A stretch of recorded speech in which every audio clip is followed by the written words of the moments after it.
আমার নাম আয়াতুল্লাহ আহাদ আদি। আমি খিলগাঁওতে থাকি। ঘটনাটি আমি এবং আমার খুবই কাছের একজন বন্ধুর সাথে ঘটেছে।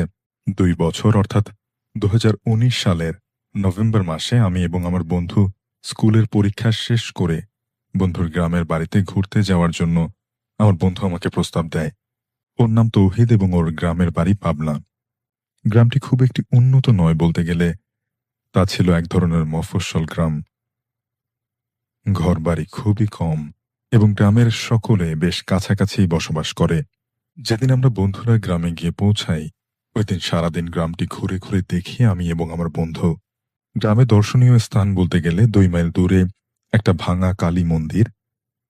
এত দূরে না গিয়ে আমরা গ্রামের মেঠো পথ ধরেই হাঁটতে থাকি। বেশ কিছুক্ষণ পরেই আমাদের সাথে গ্রামের বেশ পুরনো একটা বট গাছের নিচে একজন ৬ ফুট লম্বা সন্ন্যাসীর মতো দেখতে একজনের সাথে দেখা হয়। সময়টা ছিল তখন প্রায় সন্ধ্যা, মানে সূর্য তখন পশ্চিমে ডুবে গিয়েছে। এই সময় বাড়ি ফেরবার পথে এমন একজন লোককে দেখে আমরা একটু কৌতূহলে পড়ে যাই এবং সেই সন্ন্যাসীর কাছে যাই, কারণ সারাদিন ঘুরেও ভালো কিছু একটা দেখতে পাইনি। কিন্তু এখন একটা রোমাঞ্চকর বিষয় দেখে সেই সন্ন্যাসীর কাছে যাই এবং তখনই সে চোখ খুলল। মুখে তার রাগি রাগি একটা ভাব, চোখে কালো সুরমা লাগানো এবং বেশ বড় দাড়ি। আমরা তার সাথে কথা বলতে গিয়ে সেই সন্ন্যাসী রাগান্বিত চেহারায় বটগাছটির পেছনের দিকে গিয়ে কি যেন একটা করতে লাগলো। তখন আমাদের কৌতূহল আরো বেশি হয়ে গেল এবং আমরা কৌতূহলী হয়ে পড়ে সেখানে গিয়ে যা দেখলাম তা এখনো মনে পড়লে শাফিন ভাই আমার পুরো শরীরটা শিউরে ওঠে। আমি এবং আমার বন্ধু দেখলাম যে সেখানে সেই সন্ন্যাসীটি দুজন, অর্থাৎ একজন ছেলে আর একজন মেয়ের লাশ বটগাছে ঝুলিয়ে রেখেছে এবং তাদের দুজনের মাথা কেটে লাশ দুটোর নিচে রেখেছে এবং লাশ দুটির কাটা স্থান থেকে রক্ত গড়িয়ে গড়িয়ে মাথা দুটিতে পড়ছে। আর সন্ন্যাসীটি একটা ছুরি নিয়ে সেই মাথা দুটোর চামড়া কেটে আলাদা করছে। এই দেখে আমরা বন্ধু আর আমি একদম চুপচাপ পেছনে গিয়ে একটা দৌড় দিয়ে দুজনে গ্রামের কোনো এক বাড়ির সামনে গিয়ে চিৎকার দিয়ে সেখানে আমরা দুজনেই জ্ঞান হারিয়ে ফেলি। পরদিন আমি আর আমার বন্ধু দুজনেই আমার বন্ধুর বাড়িতে আবিষ্কার করি। পরদিন আমরা দুজনে জানতে পারলাম যে সেই লোকটি একজন সন্ন্যাসী, যে দীর্ঘ ১৭ বছর যাবৎ কালো জাদুর চর্চা করে আসছে এবং অনেকবার অনেকের উপরে এই কালো জাদু প্রয়োগ করেছে। তাই গ্রামের অনেকেই তাকে ভয় করে চলে, আবার অনেকে তাকে ঘরছাড়া পাগল বলেও ডাকে। সে সন্ন্যাসীর নাম রবিশঙ্কর। আমি আমার বন্ধু এসব শুনে আরো কৌতূহলী হয়ে পড়ি। তাই তার পরদিন আমরা কোনো মতে রবিশঙ্করের ঠিকানা বের করি। শাফিন ভাই, আমি এবং আমার বন্ধু একটু বেশি সাহসী ছিলাম, যাকে বলে দুঃসাহস। সেই দুঃসাহসের ফল আমরা ওই দিন রাতেই পেয়ে যাই। আমি আর আমার বন্ধু ঠিক করি যে সেদিন রাতেই আমরা রবিশঙ্করের বাড়িতে গিয়ে তার সাথে কিছুক্ষণ কথা বলবো। তো যেই বলা সেই কাজ। আমরা রাতের খাবার সেরে রাত ১০টায় আমার বন্ধুর বাড়ি থেকে লুকিয়ে লুকিয়ে বেরিয়ে পড়ি। শফিন ভাই, সেই অনুন্নত গ্রামে রাত ১০টা মানে গভীর রাত। আরেকটা কথা বলে রাখা ভালো যে সেই রবিশঙ্করের বাড়িতে যাওয়ার পথে একটা ৩ রাস্তার মোড় আছে, আর সেখানে একটা বড় বাঁশঝাড় রয়েছে। তারপর বামের রাস্তা পেরিয়ে একটা বড় বহু পুরানো শ্মশান ঘাট রয়েছে। আমরা দুজন শহরের লোক বলে ভূতে বিশ্বাস করি না, তাই আমরা নির্দ্বিধায় চলতে থাকলাম। যখন আমরা সেই বাঁশঝাড়ের সামনে থেকে যেতে নিব, তখনই একটা বড় পাওয়ালা কি যেন একটা অবয়ব আমাদের পথ আটকালো আর বলল যে আমরা কোথায় যাচ্ছি এই পথ দিয়ে। তখন আমরা একটু বিচলিত হয়ে যাই এবং সত্যিটা বলি যে আমরা রবিশঙ্কর নামের এক সন্ন্যাসীর বাড়িতে যাচ্ছি। এই কথা শুনে অবয়বটি কি জানি বিড়বিড় করে একটা বিকট শব্দ করে উধাও হয়ে যায়। যাই হোক, আমরা এটাকেও একটা হ্যালুসিনেশন ভেবে স্বাভাবিক হয়ে যাই। বাকি পথটুকু, এমনকি শ্মশানঘাট পাড়ি দেওয়ার সময়ও কিছু ঘটল না আমাদের সাথে।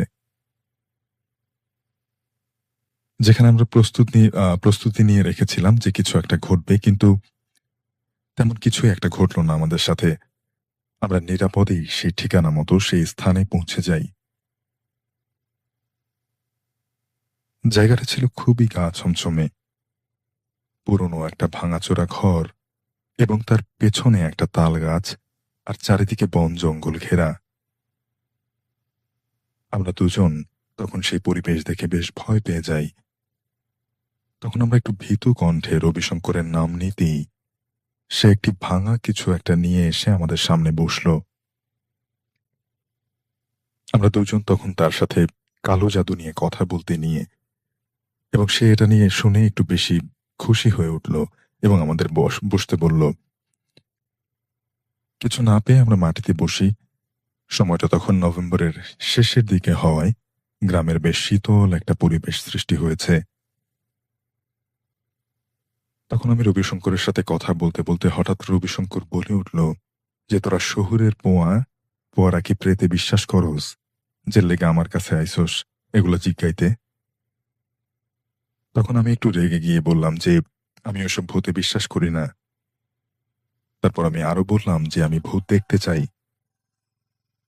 তখন আমার বন্ধু তৌহিদ আমার হাতটা চেপে ধরে বলল যে, চলে যাই এখান থেকে, এর সাথে লাগতে যাস না।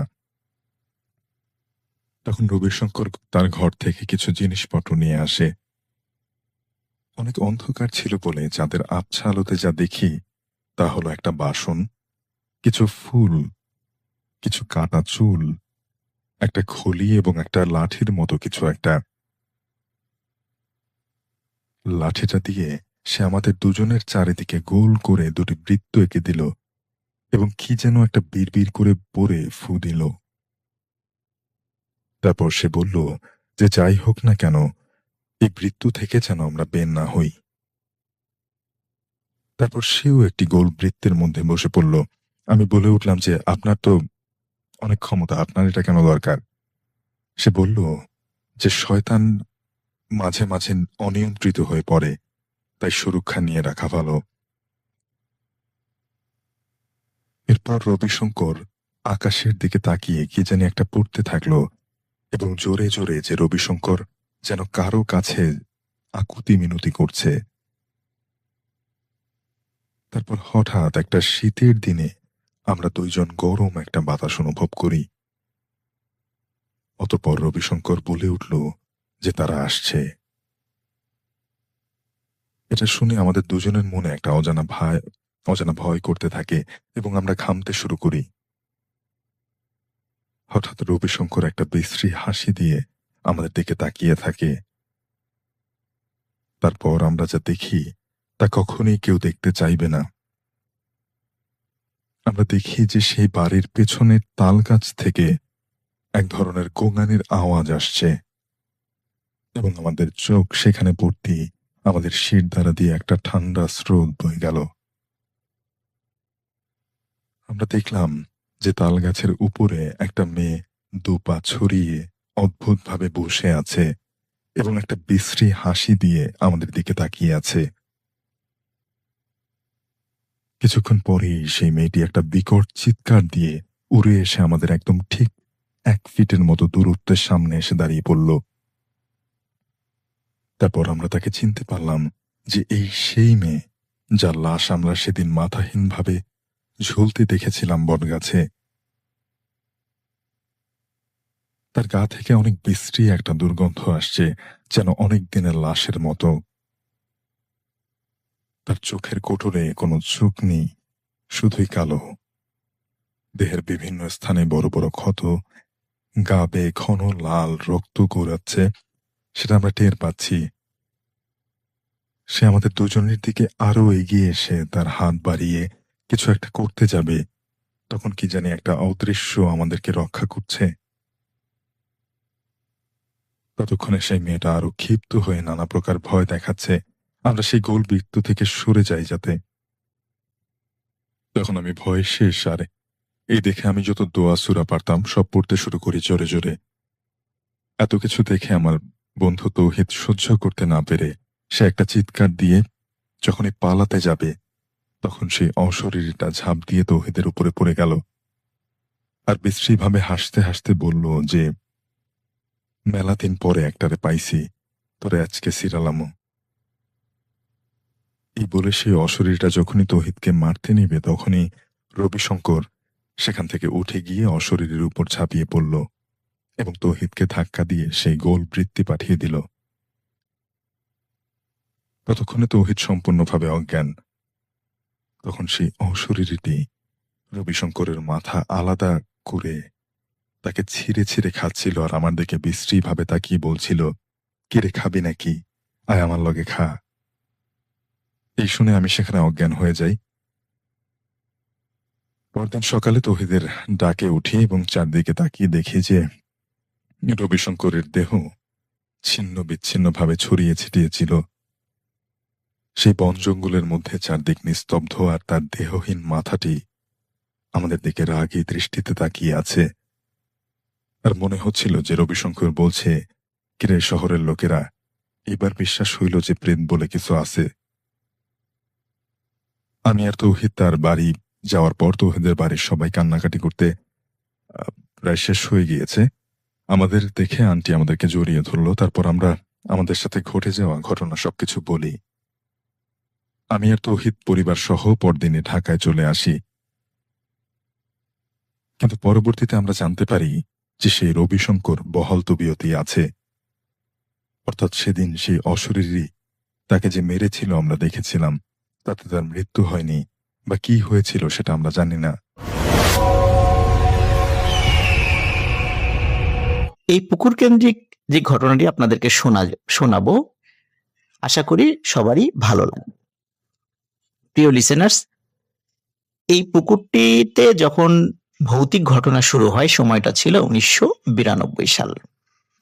এই পুকুরের কয়েকটি বিষয়ে ঘটনা শুরুর আগে আপনাদেরকে বলতে চাই।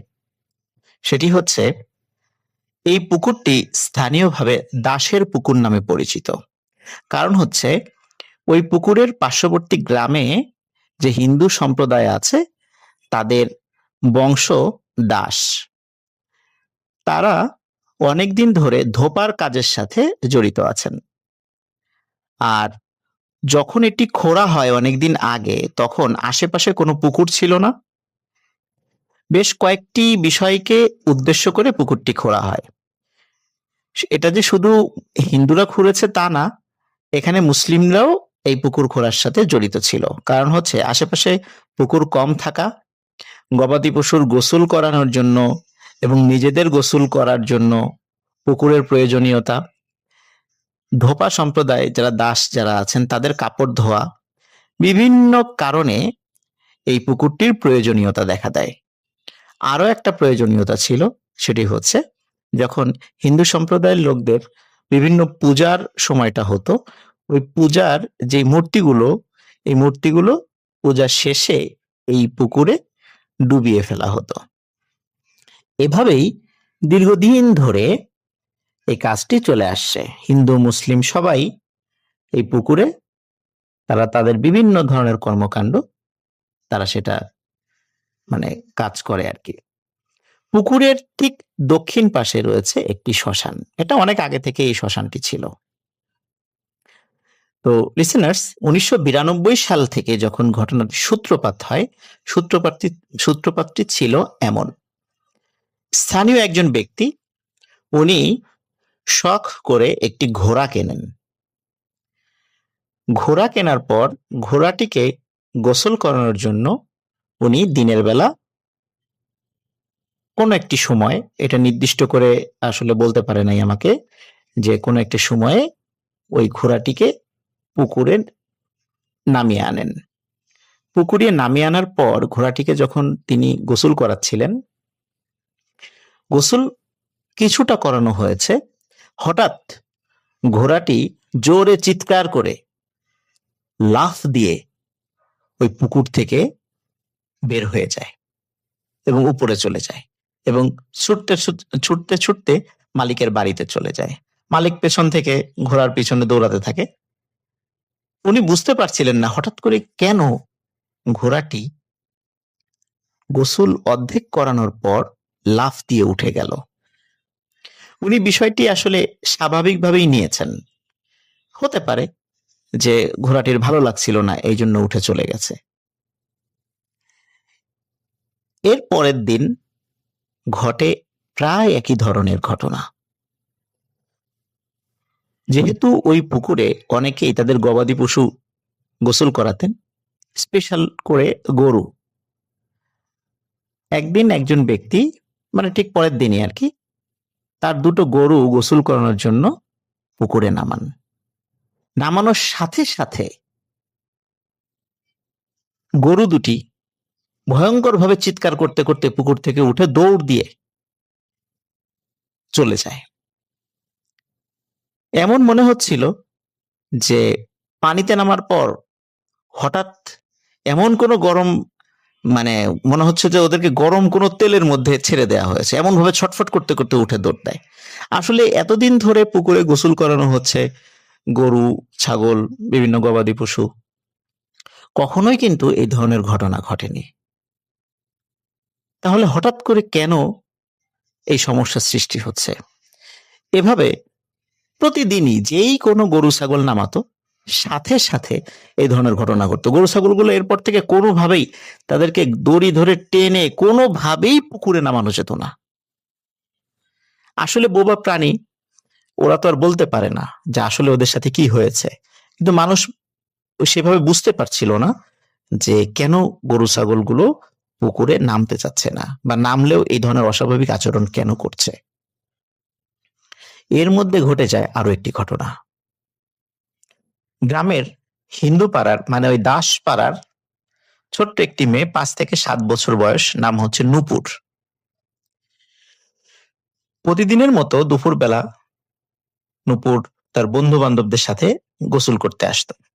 বাচ্চাদের একটা গ্রুপ ছিল, তারা প্রতিদিন একসাথে গোসল করতে আসতো, বা গোসল করে একসাথে আবার বাড়িতে চলে যেত। এই নূপুর তার বন্ধু বান্ধবদের সাথে গোসল করতে আসে এবং গোসলের পরে সে আর বাড়িতে ফিরে যায় না। এখন বাড়ির লোকজন যখন দুপুর গড়িয়ে বিকাল হয়ে যায়, তখন নূপুরকে খুঁজতে বের হয়। নূপুর যাদের সাথে রেগুলার পুকুরে যায়, তাদের বাড়িতে যায়। তারা সবাই বলে, হ্যাঁ, নূপুর তো আমাদের সাথে গোসল করছিল, কিন্তু সে কি উঠে এসেছে কিনা এটা তো আমরা খেয়াল করি নাই। চতুর্দিকে খোঁজা হয়, পুকুরে সবাই নামে, জাল ফেলা হয়। এখানে বলে রাখা ভালো, পুকুরটি কিন্তু অনেক গভীর এবং যত খরাই হোক না কেন, ওই পুকুরে এত পরিমাণ পানি থাকে যে মোটামুটি 2 জন মানুষ অনায়াসে তলিয়ে যাবে সেখানে, এখনো পর্যন্ত। তো যাই হোক, নূপুরকে খুঁজে পাওয়া যাচ্ছিল না। পুকুরে জাল ফেলা হয়, ডুবুরি নামানো হয়, তারপরেও খুঁজে পাওয়া যাচ্ছে না। এভাবে 2 দিন পার হয়ে যায়, নূপুরকে আর খুঁজে পাওয়া যায় না। 2 দিন পর সকালবেলা নূপুরকে পাওয়া যায়। নূপুরকে পাওয়া যায় ঠিক পুকুরের দক্ষিণ পাশে যে শ্মশান ঘাটটি রয়েছে, এই শ্মশানে ঠিক যেই জায়গাটিতে মানুষকে পোড়ানো হতো, ঠিক সেই জায়গার পাশে নূপুরের ডেড বডি পাওয়া যায়। সবাই বলে পুকুরে যদি মারা গিয়ে থাকে তাহলে তার ডেড বডি তো পুকুরে ভেসে ওঠার কথা, সেটা তো শ্মশানের পাশে পাওয়ার কথা নয়। লাশটা কিভাবে ওইখানে গেল, সবার ছিল সেই প্রশ্ন। সবাই সেই বিষয় নিয়ে বিশ্লেষণ করতে থাকে, কিন্তু এর কোনো ব্যাখ্যা খুঁজে পায় না। এই ঘটনার 5 থেকে 7 দিন পরে আরেকটি ঘটনা ঘটে। গোসল করতে নেমে আরেকটি বাচ্চা নিখোঁজ হয়ে যায়। তাকেও কোথাও পাওয়া যাচ্ছিল না। ঠিক 1 দিন পর সেই বাচ্চাটিকে শ্মশানের পাশে পাওয়া যায়। এইভাবে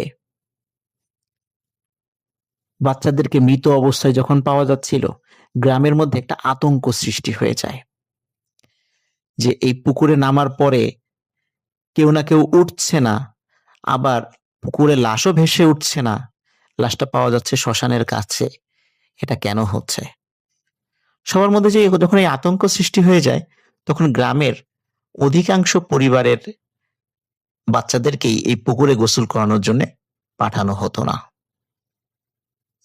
প্রথম যেই দুটি মৃত্যু ঘটে, এই দুটি মৃত্যুর ঘটনা ছিল হিন্দু পরিবারের সাথে। তখনও মুসলিম পরিবারের বা মুসলিম পাড়ার কারো সন্তানের মৃত্যু ঘটেনি। কিন্তু থার্ড নাম্বারে গিয়ে একটা মুসলিম পরিবারের সন্তানের মৃত্যু ঘটে। ঠিক একই রকম ভাবে তার লাশও শ্মশানের পাশে পাওয়া যায় একদিন পর। আসলে গ্রামের লোকজন খুবই গরিব মানুষ ছিলেন তখন। মানে তারা যেহেতু দিন আনতেন দিন খেতেন, তারা যে মানে এই বিষয় নিয়ে, আর তাদের শিক্ষার হারও অনেক কম ছিল, তারা যে এই বিষয়টা আসলে কেন হচ্ছে, কিভাবে হচ্ছে, তারা কোথায় গিয়ে সমাধান পাবেন, এই বিষয়গুলো তারা সমাধান মানে কোনো সিদ্ধান্তে উপনীত হতে পারছিলেন না। চতুর্থবার ঘটে একটি ভিন্ন ধরনের ঘটনা। ওই গ্রামের মুসলিম পাড়ার একটি বাড়িতে একটি বাচ্চা ছিল, নাম ছিল আব্দুল্লাহ। এই আব্দুল্লাহ সে রাতের বেলা ওয়াশরুমে যাবে। আপনারা তো জানেন যে গ্রামের ওয়াশরুম গুলো বাসা থেকে বাইরে থাকে। তো আব্দুল্লাহ যখন ওয়াশরুমে যাবে, তখন রাতের বেলা তার পিতামাতাকে ডাকে। ওনারা দুইজন গভীর ঘুমে ছিলেন। তখন তার বাবা একটা টর্চ লাইট হাতে দিয়ে, আব্দুল্লাহ কিন্তু খুব ছোট ছিল না, তার বয়স 12-13 ছিল, তো হাতে একটা টর্চ লাইট দিয়ে বললো তুমি একাই যাও। আর যেহেতু এটা মাঝে মাঝে সে একাই যেতে পারতো, এই জন্য পিতামাতা আসলে ওইভাবে তার সাথে যাওয়ার প্রয়োজনীয়তা বোধ করেনি। বাইরে হচ্ছিল গুড়ি গুড়ি বৃষ্টি। তো আব্দুল্লাহ টর্চ লাইট নিয়ে সে ওয়াশরুমে যায়, কিন্তু দীর্ঘ সময় ধরেও সে ফিরে আসছে না। তখন তার বাবা, উনি কিন্তু তার মা ঘুমে থাকলেও ওনার মানে আব্দুল্লাহর বাবা একটু সজাগ ছিলেন। উনি চিন্তা করছিলেন যে ছেলেটা আসুক, তারপরে দরজাটা লাগিয়ে তারপর ঘুমিয়ে যাব। যেহেতু বাইরে বৃষ্টি হচ্ছিল, এই জন্য উনি আসলে ওইভাবে, আচ্ছা ওনার বাসায় ছাতাও ছিল একটা, এই জন্য আসলে উনি বাইরে ওই সময় যাওয়ার ইচ্ছা পোষণ করেননি। কিন্তু যখন দীর্ঘ সময় হয়ে যাচ্ছিল, আব্দুল্লাহ যখন ফিরে আসছিল না, তখন উনি চিন্তা করে কি ব্যাপারে, এতক্ষণ তো থাকার কথা নয়। উনি তখন হাতের হারিকেনটা নিয়ে বের হন, যেহেতু টর্চ লাইটটা আব্দুল্লাহ নিয়ে গেছে, হাতের হারিকেনটা নিয়ে বাইরে বের হন। বের হওয়ার পর উনি গিয়ে দেখেন ওয়াশরুমের দরজা খোলা। আব্দুল্লাহ কোথায়? আব্দুল্লাহ তো ঘরে ঢোকেনি।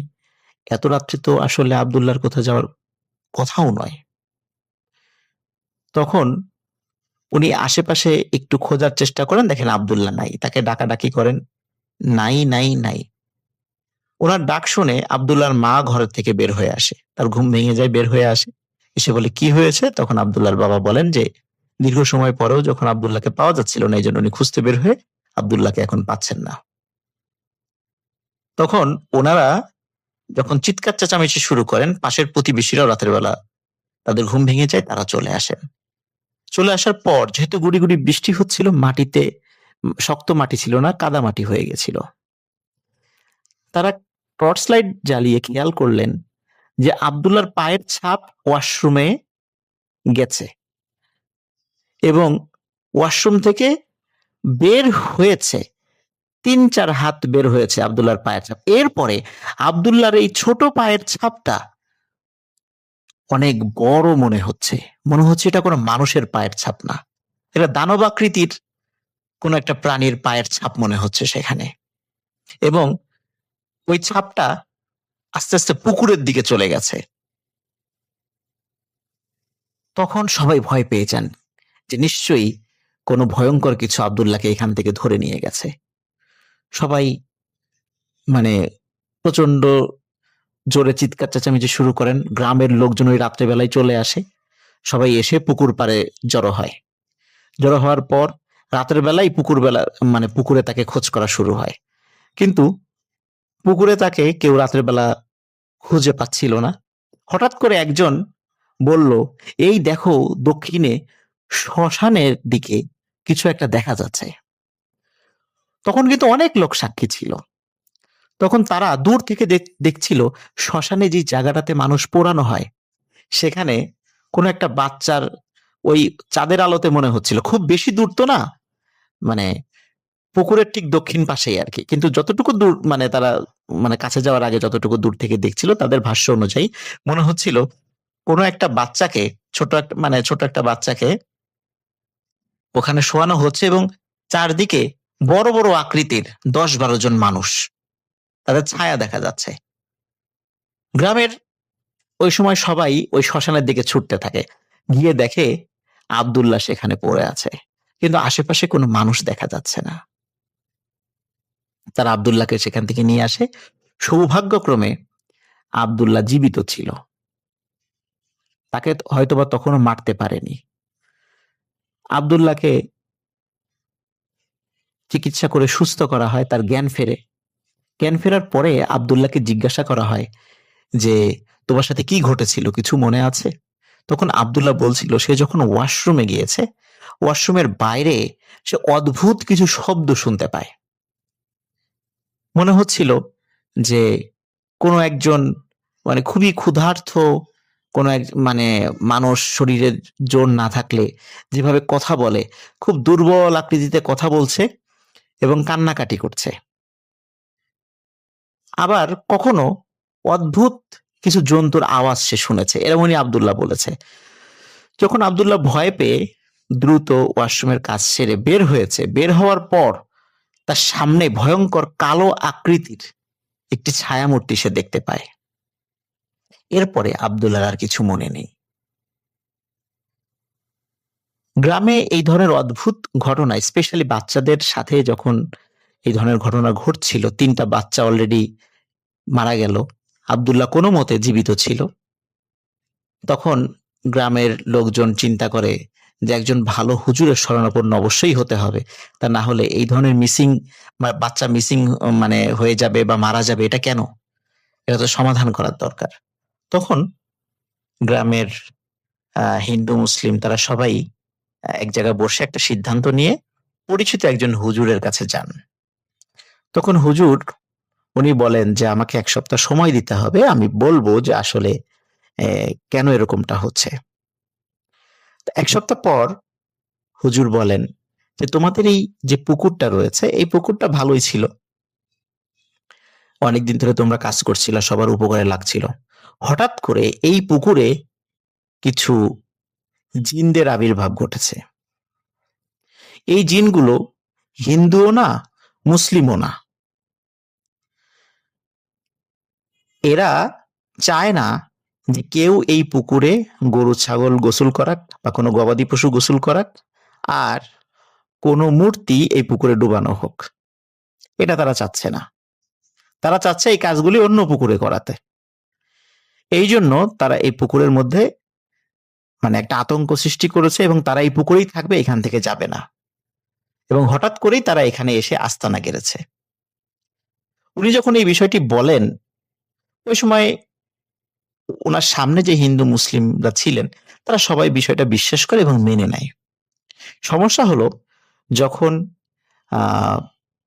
তারা যে যার বাড়িতে ফিরে যান এবং এই বিষয়টা জানান, তো হিন্দু পাড়া থেকে তারা এই বিষয়টাতে আপত্তি তোলেন। কারণ হিন্দুরা বলতে থাকেন যেহেতু একজন মুসলিম ইমাম সাহেব এই বিষয়টা বলেছে, উনি হয়তোবা চাচ্ছেন না যে হিন্দুরা এখানে থাকুক, তারা এখান থেকে চলে যাক যাতে করে মুসলমানরা হিন্দুদের জায়গা দখল করতে পারে। এই ধরনের একটা সমালোচনা হিন্দু পাড়ায় ছড়িয়ে পড়ে এবং তারা বলে যে এটা আসলে উদ্দেশ্য প্রণোদিত, এটা মুসলমানরা ইচ্ছা করে এটা করেছে, এটা উদ্দেশ্য প্রণোদিত, আমরা এটা মানি না। তখন হিন্দুরা কি করে, ওনারা আবার বেশ কয়েকজন মিলে ওনাদের ধর্মের একজন তান্ত্রিকের কাছে যান। তান্ত্রিকের কাছে যাওয়ার পরে তান্ত্রিক এক বাক্যে বলে দেন, আসলে ওই ইমাম সাহেব উনি লোক ভালো না, একটা ভণ্ড। উনি ইচ্ছা করে তোমাদেরকে যাতে এখান থেকে তাড়ানো যায় এই জন্য এই বিষয়টি বলেছেন। আসলে এরকম কিছুই নাই। কিন্তু ওর মধ্যে থাকা বেশ কয়েকজন যারা একটু বুঝমান আছেন তারা বলে, তাহলে কিছুই যদি না থাকে তাহলে কেন মিসিং হচ্ছে? আর শুধু তো হিন্দু বাচ্চাদের সাথে যে বিষয়টা ঘটেছে এমনটা নয়, এটা তো মুসলমানদের সাথে, সবার সাথে এটা ঘটছে। কেন এমনটা হয় আর কি? তখন ওই তান্ত্রিক বলে, তাহলে আমাকে ওই পুকুরের পাশে একটু সাধনায় বসতে হবে, তার জন্য কিছু জিনিস তোমাদেরকে আনতে হবে। বলে, কি জিনিস? বলে, একটা জিনিস তুমি মানে অবশ্যই লাগবে, সেটা হচ্ছে একজন হিন্দু বিধবা নারী, উনি যখন বিবাহিত ছিলেন তখন তিনি সিঁদুর ব্যবহার করতেন, ওই সিঁদুরটা ওনার কাছে আছে। এই সিঁদুরের কিছু একটা অংশ আমাকে এনে দিবা। আমি এটা দিয়ে একটু রিচুয়াল করে আমি আসলে বোঝার চেষ্টা করবো যে পুকুরে আসলে সমস্যাটা কি। তো ওনাকে ডেকে আনা হয়। ডেকে আনার পরে সেই বিষয়টা, যেহেতু ওনাদের পাড়ায় এরকম বেশ কিছু বিধবা মহিলা ছিলেন, তাদের কাছে তাদের সিঁদুর ছিল, তো তাদের একজনের কাছ থেকে সিঁদুর কালেক্ট করে তাকে দিয়ে আসা হয় এবং রাতের বেলা তিনি সাধনায় বসেন এবং সবাইকে বলেন যে তোমরা এখান থেকে চলে যাও। তো উনি ওনার মতো সাধনা শুরু করেন। সকালবেলা যখন ওনারা ওই তান্ত্রিকের কাছে যান তখন দেখেন যে তান্ত্রিকের শরীর বা ডেড বডি পুকুরে ভাসছে এবং তান্ত্রিকের চোখ দুটি খুব বড় বড় করে খোলা। মানে মনে হচ্ছিল উনি মৃত্যুর আগে খুব ভয়ঙ্কর কিছু দেখে ভয় পেয়েছেন। এবং তান্ত্রিকের শরীরে বেশ আঘাতের চিহ্ন। তখন ওনারা বুঝতে পারেন যে হয়তোবা আসলেই ওই ইমাম সাহেব ঠিক কথাই বলেছেন। তখন আবার হিন্দু মুসলিমরা একত্র হয়ে মিটিং করে তারা আবার সেই ইমাম সাহেবের কাছে যান এবং বলেন যে আসলে আমাদের ভুল হয়ে গেছে, আমাদের আপনার কথায় সন্দেহ করা উচিত হয়নি। তো আমরা ভুল বুঝতে পেরেছি যে আসলেই এখানে কোনো অসৎ উদ্দেশ্যে আপনি কথাটি বলেননি, এখানে আসলেই কোনো সমস্যা আছে, গুরুতর সমস্যা, এবং আপনি বলেন আমরা কিভাবে এই সমস্যার সমাধান করতে পারি। তখন ইমাম সাহেব বলেন যে আমি আগেও যেটা বলেছি এটাই সমাধান, এরপর বাইরে আর কোনো সমাধান ওই জিনেরা মেনে নেবে না, কারণ তারা হিন্দুও না মুসলিমও না। মুসলিমদের মানে বিভিন্ন যেই বিষয়গুলো এগুলো তারা আসলে ওইভাবে পছন্দ করে না, হিন্দুদেরটাও পছন্দ করে না, যার কারণে তারা যেই যেই বিষয়গুলো বলেছে এই জিনিসগুলো তোমাদেরকে অবশ্যই মানতে হবে। তখন তারা সবাই মেনে নেয়। মেনে নেয়ার পর তারা বলে যে ঠিক আছে, এখন থেকে আমরা কেউ গরু ছাগল এখানে গোসল করাবো না, এরপরে কোনো মূর্তি এখানে ডোবানো হবে না, প্রয়োজনে আর একটা পুকুর কাটা হবে, সেখানে আমরা এই কাজগুলো করব, কিন্তু এইটা এরকমই থাকবে। তখন হিন্দু মুসলিম সকলে মিলেই কিন্তু আর একটা পুকুর খনন করে এবং তারা সেখানে তাদের সেই প্রয়োজনীয় জিনিসগুলো আবার করতে থাকে এবং বলে যে এই পুকুরে সবাই সবকিছু করতে পারবে, গোসল করতে পারবে, মানুষরা গোসল করতে পারবে, কাপড় চোপড় ধুতে পারবে, কিন্তু স্পেসিফিক ভাবে গরু ছাগল গোসল করানো যাবে না এবং কোনো মূর্তি ডোবানো যাবে না। এই শর্ত মেনে নিয়েই নতুন পুকুর খোঁড়া হয় এবং এরপর থেকে ওই পুকুরে আজ পর্যন্ত কোনো ঘটনা ঘটেনি। এবং অদ্ভুত ব্যাপার হলো 92 সালের আগে ওই পুকুরের পানি বিভিন্ন সময় শুকিয়ে যেত, কিন্তু 92 সালের পর থেকে নিয়ে আজ পর্যন্ত ওই পুকুরের পানি অনেক খরা হলেও ওই পুকুরের পানি কখনো শুকায় না। আসসালামু আলাইকুম রাসেল ভাই, আশা করছি আপনি ভালো আছেন। রাসেল ভাই, আজকে আমি যেই ঘটনাটি আপনার সঙ্গে শেয়ার করছি, এই ঘটনাটা একটা তান্ত্রিকের ঘটনা। তো সরাসরি ঘটনায় চলে যাচ্ছি। ঘটনাটা বরিশালের একটা গ্রামের, গ্রামটার নাম হচ্ছে কালীপুর গ্রাম। গ্রামটা নিস্তব্ধ একটা গ্রাম, মানে একদমই প্রত্যন্ত একটা গ্রাম, যেই গ্রামে এখন পর্যন্ত কি বলে ওই যে জাদু টোনা এইসব কিছু, জিন ভূত এসব কিছুতে বিশ্বাস আছে। তো যাই হোক, এই গ্রামটা মানে সন্ধ্যার পর একটা অদ্ভুত রকমের দৃশ্য হয়ে যায়। কারণ এই গ্রামে এখন পর্যন্ত বিদ্যুৎ পৌঁছাইতে পারেনি। আর বিদ্যুৎ না থাকলে একটা গ্রামের কিরকম অবস্থা হয় সেটা হয়তো আমরা উপলব্ধ করতে পারি। যাই হোক, সেই গ্রামেই থাকতো একটা ভয়ংকর তান্ত্রিক। লোকেরা বলতো আ সে একজন ভয়ানক তান্ত্রিক যার নাম ছিল কালা কবিরাজ। কেউ জানতো না তার আসল নাম কি বা সে কোথায় থাকতো, কোথা থেকে এসেছে। তার এক কথায় পরিচয় কিছুই ছিল না। শুধুমাত্র তাকে সবাই কালা কবিরাজ বলেই জানতো। সে থাকতো গ্রামের একেবারে শেষ প্রান্তে পুরনো একটা ভাঙ্গা মন্দিরের পাশে। জায়গাটা সবসময় ঠান্ডা আর অন্ধকারে থাকতো। দিনের বেলাতেও যেন সূর্যের আলো সেই জায়গাটায় ঠিকমতো ঢুকতো না। জায়গাটা দেখলেই মনে হবে যে আসলে এটা একটা ভয়ানক একটা ফাঁদ বা ভয়ানক একটা জায়গা। যেমনটা আসলে আমরা মুভি বা সিনেমার মধ্যে দেখি যে তান্ত্রিকগুলো অনেক ভয়ানক একটা দৃশ্যের মধ্যে বা একটা ভয়ানক। আর সেই জায়গা থেকে রাত হলে বিভিন্ন ধরনের মন্ত্রতন্ত্র আওয়াজ ভেসে আসতো। মানুষ আসলে জানতো না কালা কবিরাজ মূলত কি করে? কিন্তু সবাই এতটুকু জানতো যে সে কোনো মানুষের ক্ষতি করে না বা সে আসলে কারো ডিস্টার্ব করে না। তো কিছুদিন পর আরকি বেশ কিছুদিন পর গ্রামের মানুষ বলাবলি শুরু করত যে সে নাকি মৃত আত্মাদের ডেকে আনতে যে একটা তপস্যা আছে, যে একটা মানে তান্ত্রিকের একটা যে কি বলে এটাকে চর্চা আছে, সেই চর্চা সে করত আরকি। মৃত আত্মাদের সঙ্গে কথা বলার চেষ্টা করত সে। একদিন সেই গ্রামের একজন খুব সাহসী যুবক যার নাম আ রাশেদ মিয়া, সে ঠিক করল সে আসলে এই বিষয়টা আসলে সত্যি, সত্যি হয় কিনা। কোনো আত্মাকে ডাকা বা কোনো আত্মার চর্চা করা বা ওই কালা কবিরাজ আসলে সেখানে কি করে সেইটা জানার জন্য সে চেষ্টা শুরু করে দেয়। আর এটা জানার পর মানে এটা সে ঠিক করার পর সে সেই যে কালা কবিরাজ আছে তার যে আস্তানাটা আছে সেই জায়গার খোঁজখবর রাখতে শুরু করে। কখন সে বের হয়, কখন সে কি করে, কখন কি না করে এই সবকিছু সে চুপচাপ মানে পর্যবেক্ষণ করা শুরু করে দিল। তারপর এক রাতে সে ঠিক করল এই রাতে সে ওই যে কালা কবিরাজ আছে তার যে আস্তানাটা আছে সেই আস্তানাটার একটা ভিডিও বা একটা প্রমাণ গ্রামের মানুষদেরকে দেখাবে। কারণ বেশ কিছুদিন থেকে গ্রামের কয়েকটি কবর থেকে লাশ উধাও হয়ে গেছে। কয়েকটি লাশ খোঁড়া পাওয়া গেছে। কেউ অবশ্য তাকে কোনো রকম দোষারোপ করে না বা কালা কবিরাজকে দোষারোপ করে না। যদিও তার ওই আস্থাটা এখন পর্যন্ত কেউ চেক করেনি। যাই হোক, রাশেদ সেই রাতে ঠিক মধ্যরাত চুপচাপ বের হলো সেই আস্তানা থেকে। আকাশে একদম নিস্তব্ধতা। চারদিকে কুয়াশা আর অদ্ভুত রকমের নীরবতা গ্রাস করে ফেলতেছে রাশেদকে। তারপরেও রাশেদ কোনো কিছুকে তোয়াক্কা না করে ধীরে, ধীরে কালা কবিরাজের সেই মন্দিরের দিকে এগোতে লাগলো। মন্দিরের আ ঠিক কাছেই ওই যে কালা কবিরাজের আস্তানা। তো সে মন্দিরে গিয়ে তার যে জিনিসপত্র আছে যেগুলা দিয়ে আরকি সে প্রমাণ-টমাণ করবে এগুলা ঠিকঠাক করা শুরু করে দিল। তারপর সকন মানে তার সবকিছু ঠিকঠাক তখন সে ওই আস্তানার দিকে যখন যেতে লাগলো তখন দেখল সেই আস্তানা থেকে মৃদু লাল রঙের আলো বের হচ্ছে।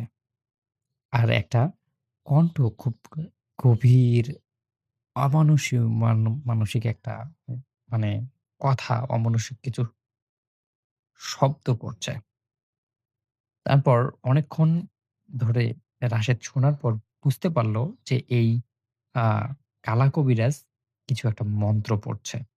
তারপর রাশেদ কি করল যে এখন এই সময় আসলে দেখা উচিত যে কালা কবিরাজ কিসে মন্ত্র পড়তেছে, কিভাবে মন্ত্রটা পড়তেছে। তারপর রাশেদ সাহস করে আ সেই আস্তানার কোনো একটা ফাঁক দিয়ে ভিতরের দিকে তাকালো। আর যা দেখল তার শরীর একদম জমে গেল। সে দেখল কালা কবিরাজ মাটির উপরে একটা বৃত্ত এঁকে বসে আছে এবং সেই বৃত্তের চারপাশে ছড়ানো আছে মানুষের হাড়, মৃত পচা দেহ, তারপর লাশের কাপড়, তারপর শ্মশান থেকে অ্যা আনা কিছু মানে পুড়ে যাওয়া কাঠ, আরো ধরনের কয়েকটা পুতুল, তারপর কয়েকটা মাথা, আরো বেশ কিছু মোমবাতি, আ মানে তান্ত্রিকেরা যে সমস্ত জিনিস দিয়ে আরকি মন্ত্রতন্ত্র করে সেই সমস্ত কিছুই তার সেই বৃত্তটার ভিতরেই আছে। তারপর কালা কবিরাজ চোখ বদ্ধ করে তার যে মন্ত্রতন্ত্র আছে সেই মন্ত্রতন্ত্রগুলো পড়া শুরু করে দিল। তারপর রাশেদ দেখতে পারল মন্ত্রতন্ত্র পড়তেই একটা মৃতদেহ হঠাৎ করেই একদম চোখ খুলে ফেলল। তার চোখ দুটো একদম পুরো কালো, কুচকুচে কালো, যেটা দেখতে এতটাই ভয়ানক ছিল যে এই ভয়ানক দৃশ্যটার কথা রাশেদ আজও বলতে পারেনি। রাশেদ ভয়ে পিছিয়ে যেতে চাইল, কিন্তু তার যে মানে কাপড় ছিল সেই কাপড়টা ওই জঙ্গলের সাথে আটকে গিয়েছে এবং পা পিছনে একটু ফেলার পর একটা শব্দ হয়ে গেল। এমন একটা শব্দ, যেই শব্দটা একটু বেশি শব্দ হয়ে গেল। শব্দ হওয়ার সাথে সাথেই সবকিছু যেন বদ্ধ হয়ে গেল। মন্ত্র বদ্ধ হয়ে গেল। হাতে থাকা যেই টুনটুনি ছিল সেটাও বদ্ধ হয়ে গেল। বাতি নিভে গেল। কবিরাজের সামনে যেই বাতিগুলো ছিল সেই সবগুলোই নিভে গেল এবং সেই জায়গাটায় একটা নিস্তব্ধতা বিরাজ করা শুরু করল। তারপর ধীরে, ধীরে কালা কবিরাজ মাথা ঘুরে রাশেদের দিকে তাকালো। তাকাতেই সরাসরি একদম রাশেদের চোখ আর কালা কবিরার চোখ এক মানে চোখাচোখি হয়ে গেল। তারপর সে দেখতে পারল কালা কবিরাজের চোখের কোনো সাদা অংশ ছিল না। পুরোটাই কালো। একটা বিকৃতি হাসি দিয়ে সে বলল, "তুই তো দেখে ফেলেছিস। তাহলে তো তোর আর বেঁচে থাকার কোনো উপায় নেই।" এটা বলে যাওয়ার পর সেই কালা কবিরাজ আক্রমণ করে বসে রাশেদের উপর। কিন্তু কিন্তু কালা কবিরাজ কোনোভাবেই সেই রাশেদের সঙ্গে শক্তিতে পেরে উঠতে পারছিল না। তারপর রাশেদ তার যত শক্তি ছিল সেই সব শক্তি দিয়ে সজোরে তার গ্রামের দিকে চলে যায় এবং এই কথাগুলো গ্রামের সবাইকে বলে বেড়ায়। রাতের মধ্যেই সবাই যখন সেই কালা কবিরাজের আস্তানায় আসে, তখন দেখে যে কোথাও আর সেই রাশেদকে, কালা কবিরাজকে খুঁজে পাওয়া যায় না। রাশেদ এবং তার বন্ধু-বান্ধব সহ এলাকার সবাই অনেক খোঁজাখুঁজির পরও সেই কালা কবিরাজের কোনো দিশ, কোনো খোঁজখবর আর পাওয়া যায়নি। তো সবথেকে বড় যেই কথাটা হচ্ছে যে তার সামনে যে লাশগুলো ছিল বা তার আস্তানায় যেগুলো ছিল সেই সবকিছুই আছে। সবকিছুই ঠিকঠাক জায়গায় আছে। শুধুমাত্র কালা কবিরাজই ছিল না সেখানে। এভাবেই শেষ হয়ে যায় রাশেদের ঘটনা। ঘটনাটি কেমন লাগলো অবশ্যই জানাবেন। সবাই ভালো থাকবেন, সুস্থ থাকবেন। আল্লাহ হাফেজ। এই কাহিনীটি আল মামুনের নিজের জীবনে ঘটে যাওয়া কাহিনী। তখন সে ক্লাস 7 এ পড়ে এবং সেই 7 এ পড়া অবস্থায় তার ঈদের ছুটিতে সে বেড়াতে যায় তার ফুপুর বাড়িতে। তো তার ফুপু তখন যেকোনো একটি শহরে একটা জায়গায় জব করে। ফুপু, ফুপা ২ জনই এবং একই শহরে তার চাচাও থাকতো একই সাথে। এবং সে যখন যায় যেয়ে দেখে যে ফুপা, ফুপু থাকছে একটি বিশাল কলেজ কম্পাউন্ডের মধ্যে এবং সেই কলেজ কম্পাউন্ডের একপাশে হচ্ছে তাদের অ্যাকচুয়ালি যে স্টাফ কোয়ার্টার যেখানে নাকি কলেজের যারা টিচার, প্রফেসর যারা থাকেন এবং মাঝখানে হচ্ছে একটি বিশাল খেলার মাঠ এবং তার আরেক পাশে হচ্ছে কলেজের ক্যাম্পাস। আর তার এই পাশে আরেকটা ক্যাম্পাস আছে এবং সেটা হচ্ছে পুরনো ক্যাম্পাস। সেখানে আসলে ক্লাস হয় না। কিছু ল্যাব আছে এবং কিছু পুরনো বা স্টাফদের থাকার জন্য কিছু জায়গা আছে যারা মানে পুরনো স্টাফ যারা আছে, যারা অনেক স্টাফ আছে যারা ব্যাচেলর স্টাফ বা যেসব স্টাফরা এখনো তাদের কোয়ার্টার পাননি তারা অনেকেই সেখানে থাকেন সেখানে। এবং তবে ঈদের ছুটিতে তারা সবাই বাড়ি চলে গেছেন। তো জায়গাটা বেশ ফাঁকা। তো বেশ আল মামুনের কাছে বেশ লাগে জায়গাটা। মনে হয় যে আসলে মানে অসাধারণ একটা জায়গা এবং সে বেড়াতে এসে খুব মজা পায়। তো যাই হোক, সে ফুপুর বাড়িতে থাকে। প্রথম দিন, যেদিন প্রথম গেছে, সেই দিন সকালের পরে সে বের হয় দুপুরে কাজিনদের নিয়ে, এবং সে বেড়ানো শুরু করে। যে শহরটা সে গিয়েছিল, শহরটা খুবই জমজমাট একটা শহর, এবং মানে পুরনো, বেশ পুরনো এবং জমজমাট। তো সেখানে অনেক দোকানপাট আছে, রেস্টুরেন্ট আছে, হোটেল আছে, এবং আরো অনেক দেখার মতো জায়গা আছে। তো সব জায়গাগুলো সে কাজিনদের বলে দেখাতে, এবং আস্তে আস্তে তারা ঘুরে ঘুরে দেখে, রেস্টুরেন্টে যায়, খায়, ঘোরে রাস্তা দিয়ে, এবং বেশ আনন্দ করে। তো এরকম ঘুরতে ঘুরতেই একটা সময়, সন্ধ্যার সময় তারা চলে আসে বাসায়, এবং বাসায় এসে মানে বেশ মজা পায়। তো ফুপু বলে, কোথায় ঘুরলি? বলে যে এই এই জায়গায় গিয়েছিলাম, এটা এটা দেখলাম, বেশ ভালো লাগলো। তো বলে ঠিক আছে। তো যাই হোক, রাতে তারা কাজিনরা গল্প করতে করতে এক সময় বা তারা আড্ডা মারতে মারতে ঘুমের সময় আসে। তো ও ক্লান্ত হয়ে গেছিল আল মামুন, এবং সে ঘুমের প্রিপারেশন নেয়।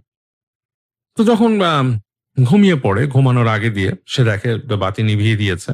তো তখন সে, তার রুমটা ছিল ঠিক মানে ওই বাড়ির যে কোয়ার্টারের করিডোর ছিল জানালার কাছে।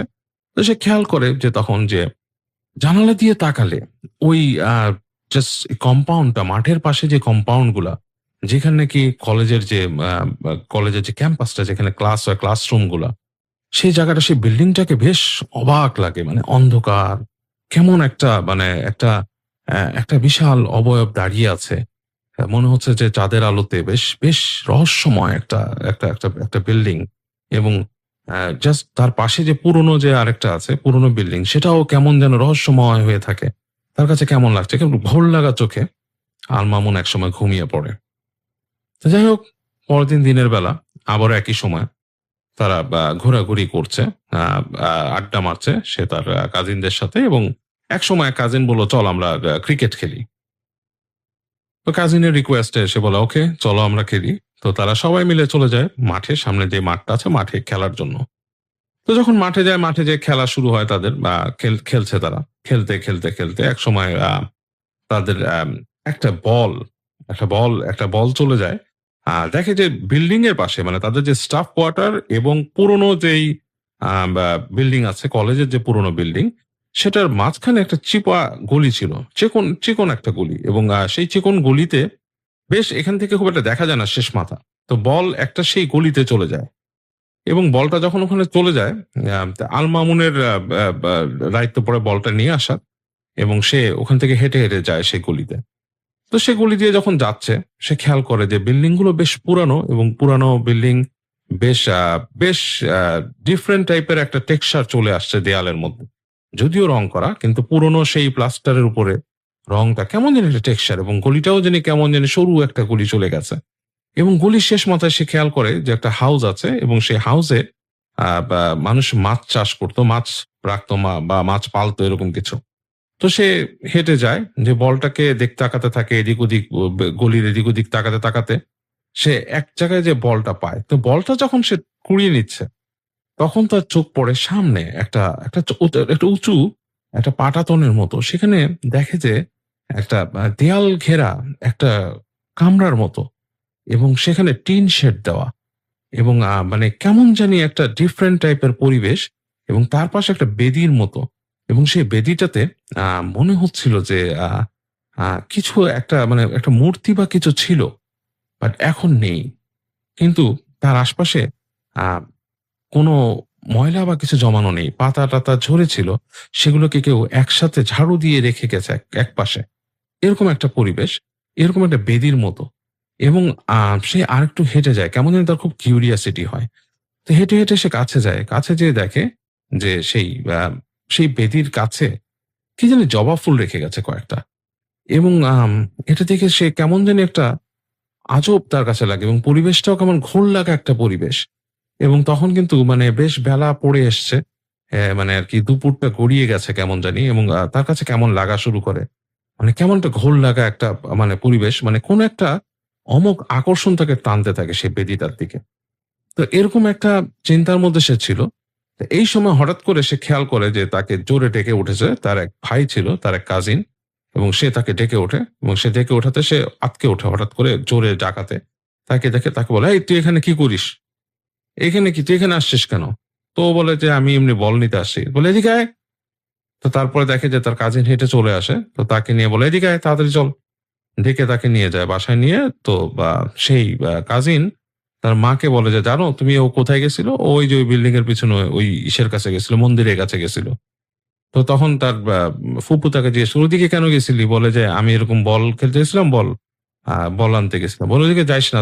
তাড়াতাড়ি তার ফুপু দেখে যে তাকে ডেকে নিয়ে তার মাথায় হাত বুলিয়ে দেয় এবং হচ্ছে দোয়া পড়ে তাকে ফু দিয়ে দেয় আলমামুনকে। এবং আলমামুন একটু অবাক হয় যে কেন হঠাৎ এরকম হলো। তো সে অবাক হয় এবং সে বুঝতে পারে না আসলে ব্যাপারটা নিয়ে। বলে, ওদিকে যাবি না, ওই জায়গাটায় যাবি না, জায়গাটা ভালো না। তো যাই হোক, আম এটা শুনে আল মামুন একটু অবাক হয়। মানে সে এটারে নিয়ে মানে খুব একটা মানে একটা চিন্তা করে আসলে। তার মাথায় আসলে একটা চিন্তা আসে যে কেন জায়গাটায় যেতে মানা করলো? আর জায়গাটাই বা এমন কেন? এবং আমার কেন এরকম আকর্ষণ লাগলো জায়গাটা সম্পর্কে? তো যাই হোক, এরকম সে চিন্তা করতে থাকলো।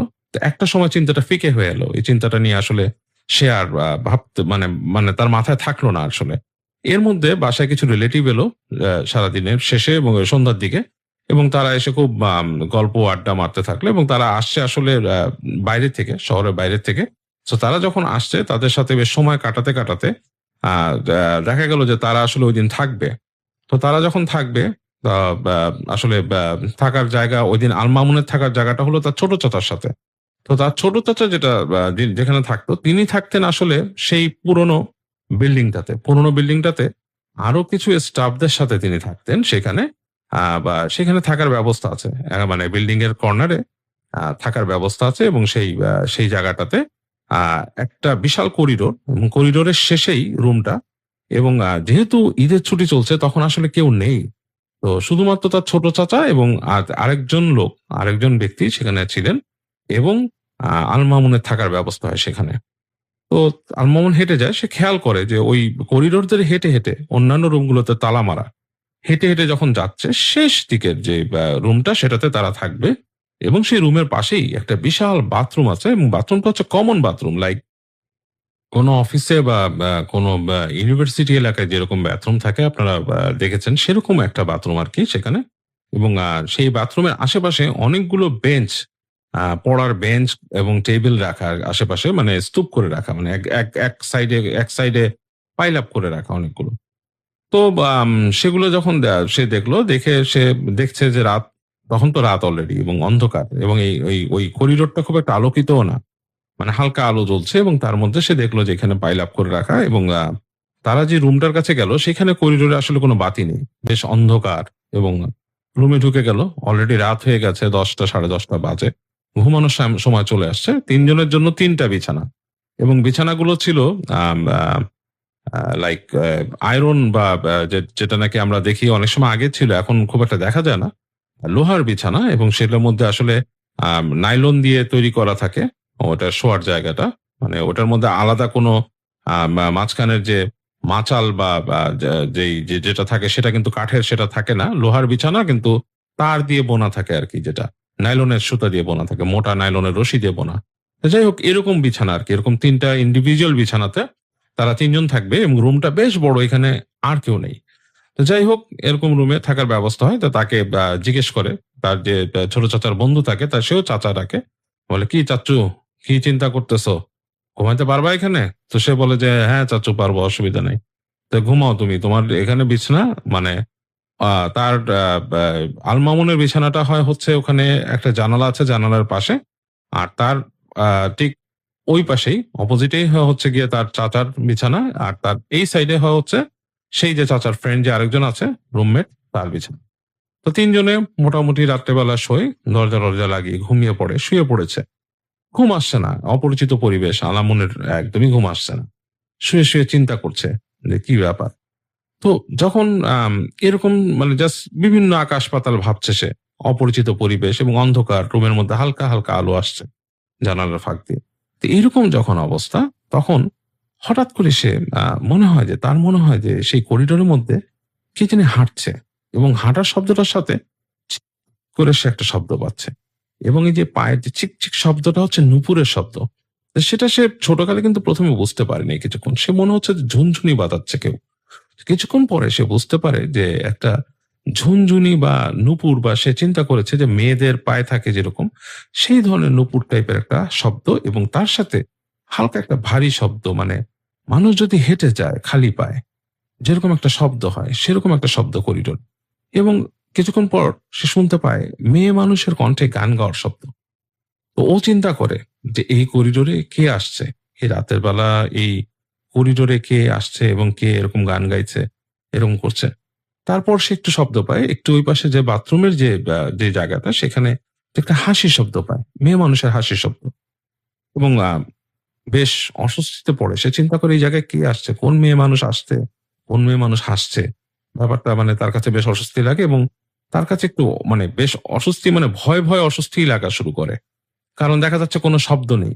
তো বা এরকম সময় কিছুক্ষণ পরে দেখা যাচ্ছে আস্তে আস্তে সেই নুপুরের শব্দটা এগিয়ে আসছে। আস্তে আস্তে ঠিক তার জানালার কাছে চলে আসলো, মানে যেখানে শুয়ে আছে আল মামুন তার পাশেই কিন্তু জানালাটা, এবং এই জানালার মধ্যে টক টক করে নখ হলো, এবং টক টক করে নখ হচ্ছে, এবং আল মামুন বুঝতে পারছে যে জানালার ওই পারেই কেউ আছে, এবং অলমোস্ট তার নিঃশ্বাস নেওয়ার একটা শব্দের মতো সে পাচ্ছে সেখানে। এবং খুবই সে ভয় পেয়ে যায়, মানে আল মামুন চিন্তা করে কে এটা করছে। আল মামুন চুপচাপ দোয়া পড়া শুরু করে, কারণ তার কাছে ব্যাপারটা অশরীরী মনে হয়, তার কাছে কিন্তু আসলে এটা লৌকিক মনে হচ্ছে না, আসলেই সেটা লৌকিক ছিল না। তো একটু পরে দেখে যে শব্দ নেই। তারপর দেখে যে ঠিক সেই বাথরুমের কাছে যে চেয়ার টেবিল বা বেঞ্চ যেগুলো জড়ো করে রাখা ছিল, ওগুলো কড়কড় কড়কড় করছে, মানে একটার উপর একটা কেউ ফেলছে। তো যখন এই এই শব্দগুলো হওয়া শুরু করলো, মানে বেঞ্চের উপর বেঞ্চ ফেলার মতো একটা শব্দ, তখন আল মামুনের যে চাচার বন্ধু ছিল, তিনি বলেন যে, ভাগিনা তুমি কি শুনছো এগুলা?" তখন সে বলে যে, "জি চাচ্চু, শুনতেছি।" বলে, "এগুলো ভয় পেও না, ভয়ের কিছু নাই। তুমি দোয়া পড়ো, দোয়া পড়লে ঠিক হয়ে যাবে।" তাই বলে তখন দেখেন যে আল মামুনের যে সেই চাচা, তিনি দোয়া পড়ছেন। তিনি একটু একটু শব্দ করেই দোয়া পড়লেন, এবং তিনি যখন শব্দ করে দোয়া পড়লেন, তখন ওইখানে মনে হলো যে খুব জোরে, মানে একটা বেঞ্চের উপর একটা বেঞ্চ ঠাস ঠাস করে ফেললো কেউ, খুব জোরে হুড় হুড় করে ফেললো। এবং ওখানে মনে হলো যে মেয়ে মানুষের কণ্ঠে একটা চিৎকারও ভেসে এলো, এবং চিৎকারটা বেশ মানে মানে ভাইব পূর্ণ, মানে সেখান থেকে চিৎকারটা একটা ভাইব মনে হলো জানলার কাছে চলে আসলো এরকম। আল মামুন বেশ ভয় পেয়ে গেল, এবং সে যতগুলো দোয়া জানতো সে পড়ে তাড়াতাড়ি সে কোনো মতে আর কি নিজের মতো কুঁকড়ে গেল বিছানার মধ্যে, এবং কুঁকড়ে যে সে শুধু দোয়া পড়ছে। এবং সে তখন সে মানে ফিল করলো যে জানালার কাছ থেকে দূরে কেউ হাসছে নারী কণ্ঠে, এবং এই ভয়ে একসময় সে এরকম ফিল করতে করতে একসময় আল মামুন ঘুমিয়ে গেল। তো যাই হোক, পরদিন সকালে সে উঠে এটা সেই চাচুকে পেলো আর কি, তার সাথে আলাপ করলো যে, "চাচু এটা কি?" বলে, "কিছু না, তুমি এটা ভয় পেও না, এটা এখানে হয়, এখানে অনেকেই হয়, আমরা এগুলো ভয় পাই না, এরকম প্রায়ই হয়, এসব নিয়ে এত টেনশন করার কিছু নেই, অসুবিধা নাই তোমার, তুমি আবার থাকলেও কোনো ব্যাপার না।" তা আল মামুন মনে করে যে, না, আমি আজকেই শেষ, কালকের থেকে আমি আর এখানে থাকছি না কোনোভাবেই।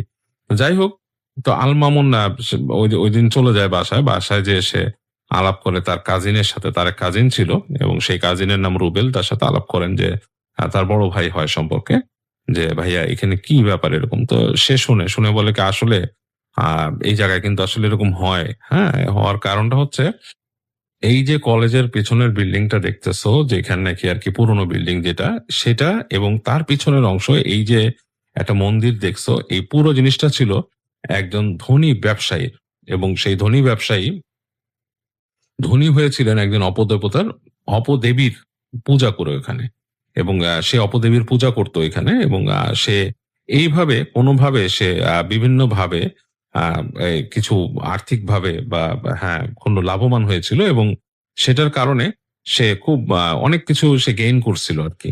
তো যাই হোক, তার কোনো একটা কর্মকাণ্ডে সেই অপদেবীর সাথে তার একটা এক ধরনের মানে ক্লাশ তৈরি হয়, একটা বৈরিতা তৈরি হয়, এবং এই বৈরিতার কারণে অপদেবী তাকে ক্ষতি করার চেষ্টা করে, এবং তাকে বিভিন্ন রকমের ক্ষতি করার চেষ্টা করে, ভয় দেখায়, এবং অনেক কিছু হয়।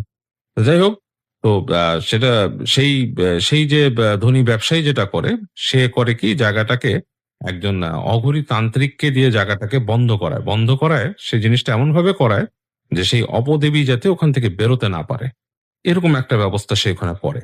এবং সে একটা সময় এইখান থেকে চলে যায়, সে পার্শ্ববর্তী দেশে মাইগ্রেট করে, এবং করার সময় সে যার কাছে এই জায়গাটা বিক্রি করে খুব অল্প দামে বিক্রি করে যায়, এবং বলে যায় যে এই অল্প দামে বিক্রি করার শর্ত হচ্ছে তুমি এই মন্দির ভাঙতে পারবা না, এবং তুমি এই জায়গাটা নিয়ে এলোমেলো কিছু করবা না, জায়গাটা যেরকম আছে ওরকম থাকবে। এই শর্তে যদি রাজি থাকো তাহলে তোমার কাছে আমি বিক্রি করব।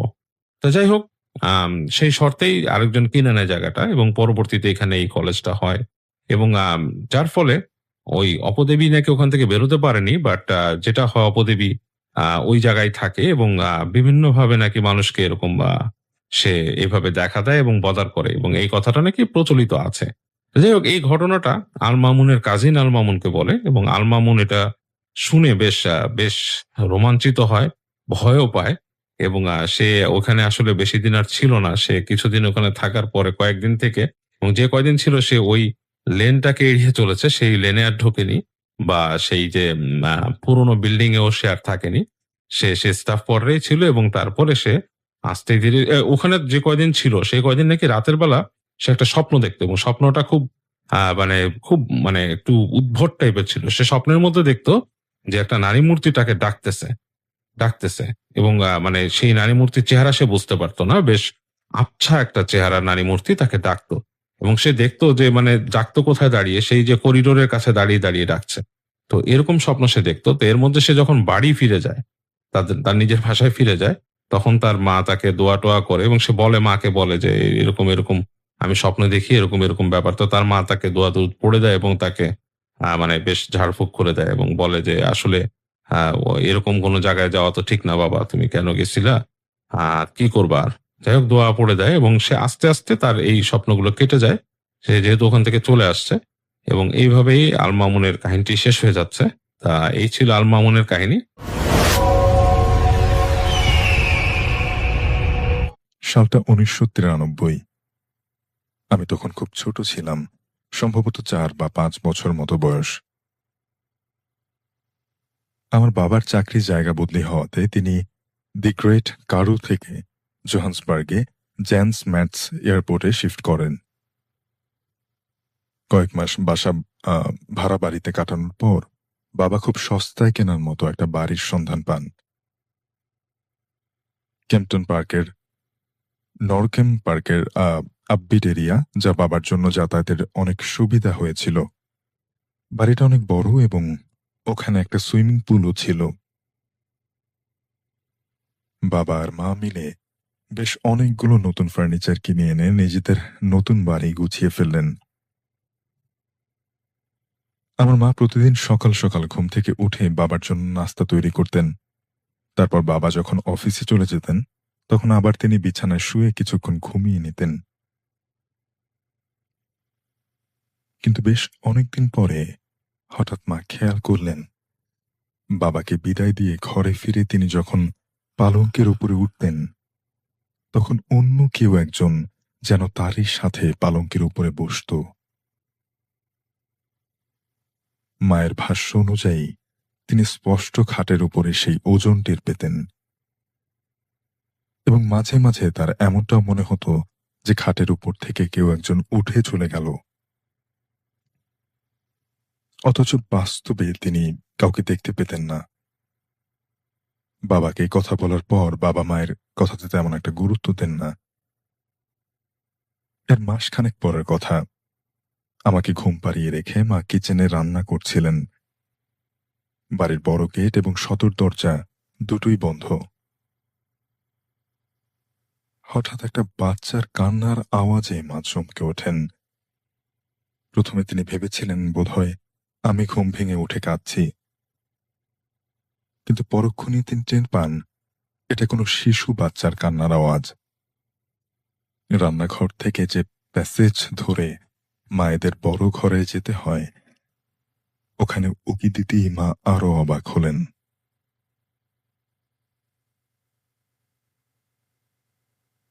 কুচকুচে কালো একটা শিশু বাচ্চা হামাগুড়ি দিয়ে মায়ের দিকে এগিয়ে আসছে আর কাঁদছে। মা কিছুতেই নিজের চোখকে বিশ্বাস করতে পারলেন না। চুলাটা নিভিয়ে সেদিকে যেতেই দেখে বাচ্চাটা সেখানে নেই, একেবারে গায়েব। মা পুরো বাড়ি খুঁজলেন, কিন্তু কোথাও সে বাচ্চাটাকে দেখতে পেলেন না। এর কয়েকদিন পরের কথা। এই ঘটনার কথা বাবাকে বলেননি এই ভেবে যে তিনি এটাও বিশ্বাস করবেন না। সেদিন অফিস থেকে ফিরে সন্ধ্যার পরে বাবা সোফায় হেলান দিয়ে শুয়ে টিভি দেখছিলেন।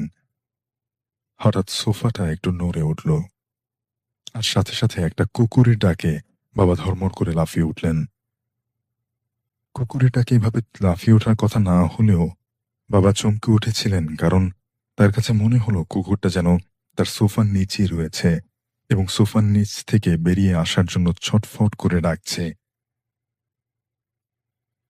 বাবা উঠে সোফার নিচে দেখলেন কিচ্ছু নেই সেখানে। যে ব্যাপারটা সবচেয়ে অদ্ভুত ছিল সেটা হলো আমাদের বাড়ির প্রত্যেকেই তাদের নাম ধরে মাঝ রাতে না হলে ভর সন্ধ্যাবেলা একজন ডাকত। আমাদের বাড়িতে একবার দুজন অতিথি এসেছিলেন। তারা রাতের বেলা যে ঘরে ঘুমিয়েছিলেন তার পাশের ঘর থেকে কেউ নাকি তাদের দুজনের নাম ধরে বেশ কয়েকবার ডেকেছে। ঘুম ভাঙতেই বাইরে এসে দেখে যে ঘরে তালা ঝোলানো। মূলত ওই ঘরটা অব্যবহৃত ছিল। বাবা মা তাদের বড় বেডরুমে ঘুমাতেন, আর তাদের পাশের ছোট্ট কামরা ঘরে আমি থাকতাম। অথচ তারা বলেন যে কেউ নাকি তাদের দুজনের নাম ধরে ওই ঘর থেকেই ডেকেছে। আমার বাবা মার সাথেও বেশ কয়েকবার এমনটা হয়েছে। সন্ধেবেলা মা আর আমি ঘরে বসে আছি, হঠাৎ বাইরে থেকে কেউ যেন মায়ের নাম ধরে ডাকতে শুরু করলো। মা বাইরে গিয়ে দেখেন কোথাও কেউ নেই। এর পরের ঘটনা যখন ঘটে তখন আমার বয়স প্রায় 10 বছর। বিকেলবেলা বাড়ির পেছনের মাঠে খেলছিলাম। হঠাৎ কারো গোঙানির আওয়াজ এলো কানে। আশেপাশে তাকিয়ে কাউকে দেখতে পেলাম না। কিছু দূরে একটা ঝোপের মধ্যে কিছু একটা নড়ে উঠল দেখে সেদিকে গিয়ে দেখি আমাদের বাড়ির কাজের মহিলাটা পড়ে ছটফট করছে। তাকে দেখে মনে হলো যেন কোনো অদৃশ্য কেউ তার গলা টিপে ধরেছে।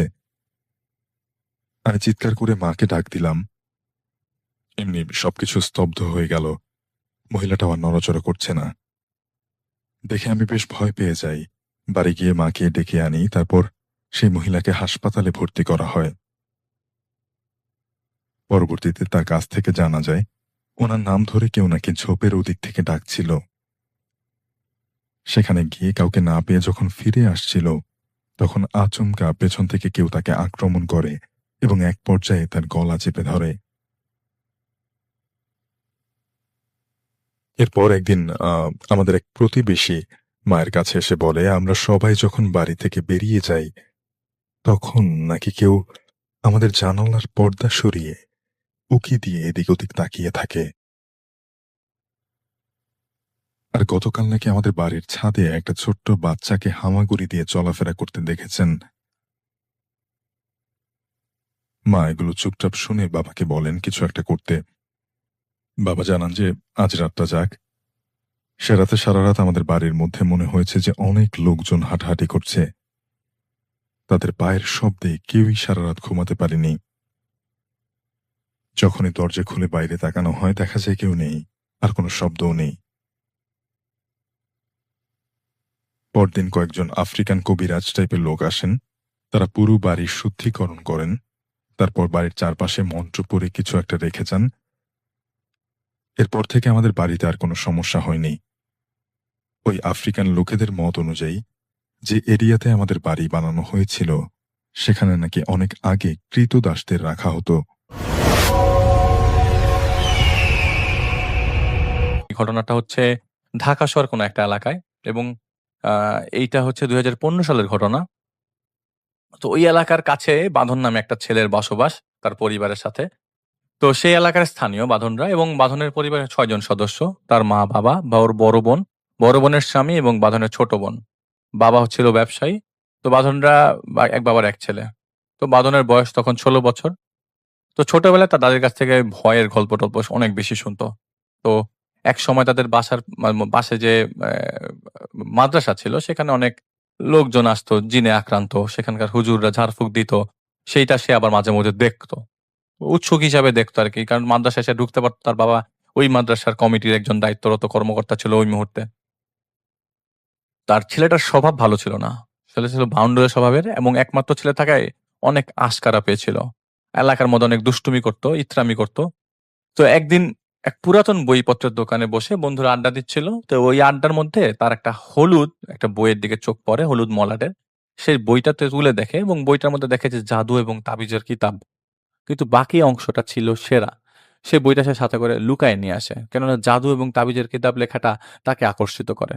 সেদিন রাতে সে মনোযোগ দিয়ে বইটা পড়ে এবং দেখল কত শত জিনিসপত্র বশ করার সিস্টেম, ফসল ফলানোর আ তাবিজ, ব্যবসায় উন্নতি করানোর তাবিজের পদ্ধতি আর কত কি। সেই বইতে সে আরো কিছু পদ্ধতি দেখলো, যেটা দেখলো যে ওই মাদ্রাসার যে হুজুররা ব্যবহার করত, সেইগুলা যখন জিনে আক্রান্ত লোকজনরা ঠিক করতে আসতো, ওই হুজুররা সেগুলো ব্যবহার করতো এবং সে মানে দেখে মাথা খারাপ হয়ে যায় যে মারাত্মক অবসেসড হয়ে যায় সে বইটার প্রতি। তো এর মধ্যে ২ মাস চলে যায়। আর এর মধ্যে সেই বইটার সব অংশ পড়ে ফেলে। একদিন তার এক বন্ধুর সাথে প্রচন্ড ঝগড়া হয়। আর সে এতটাই রেগেছিল যে সে ঠিক করে তাকে এরকম পিটিয়ে ঠিক করবে না, তাকে তাবিজ করে উচিত শিক্ষা দিবে। তো সেই রাতে সে বইটা ঘাঁটে এবং বইটাতে একটা পদ্ধতি বের করে। সেই পদ্ধতিতে কাজ করতে গেলে কিছু জিনিসের দরকার ছিল। সাথে দরকার ছিল একটা কালো মোরগ।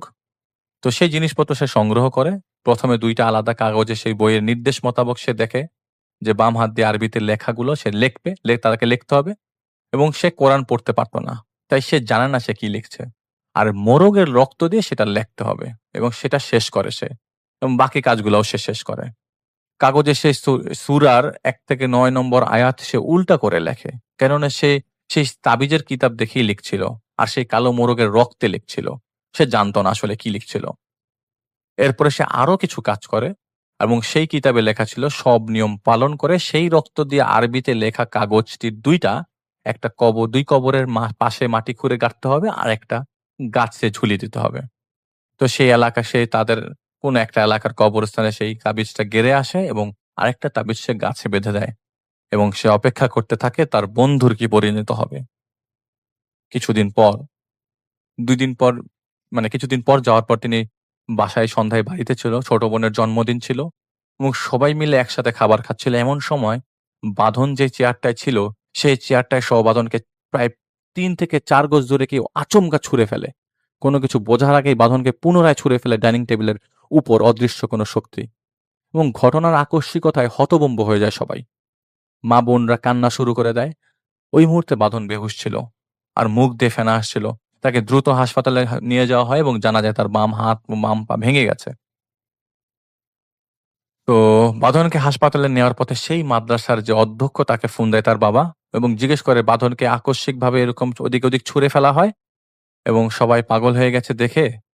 তো মাদ্রাসায় যেহেতু ঝাড়ফুঁক দেয়া হতো, তো কোনো জিনের বদনজর হতে পারে। সেই মাদ্রাসার প্রধানকে বলে যে, "আপনি একটু জানেন আপনাদের তো অনেক ইয়াটিয়া আছে, আপনারা খুঁজে বের করার ট্রাই করেন।" তো সেই রাতে বাঁধনের বন্ধুলা ভাই এবং বাঁধনের ছোট বোন বাসায় আসে এবং এসে দেখে পুরাটা ফ্ল্যাট তছনছ হয়ে আছে এবং দেয়ালে ছোপ, ছোপ রক্তের দাগ। তাদের চোখের সামনে ফ্ল্যাটের দরজায় প্রচুর কিলঘুষির শব্দ আসছে। তারা অনেক ভয় পেয়ে যায়। আপনারা নিজেরা চিন্তা করেন আপনারা বাসায় ঢোকার পর দরজার মধ্যে যদি কিলঘুষির শব্দ আসতে থাকে তাহলে কিরকম লাগবে? কিন্তু কেউ নাই। তারা ভয়ে ফ্ল্যাট থেকে ফ্ল্যাটের দরজা খুলে বের হয়ে যায়। তো ওই দিন ফজরের নামাজের পর বাঁধনের বোন এবং দুলাভাই যা দেখেছিল তা মাদ্রাসার প্রধানকে জানানো হয়। আর ওইদিকে বাঁধনের অবস্থা খুব খারাপ।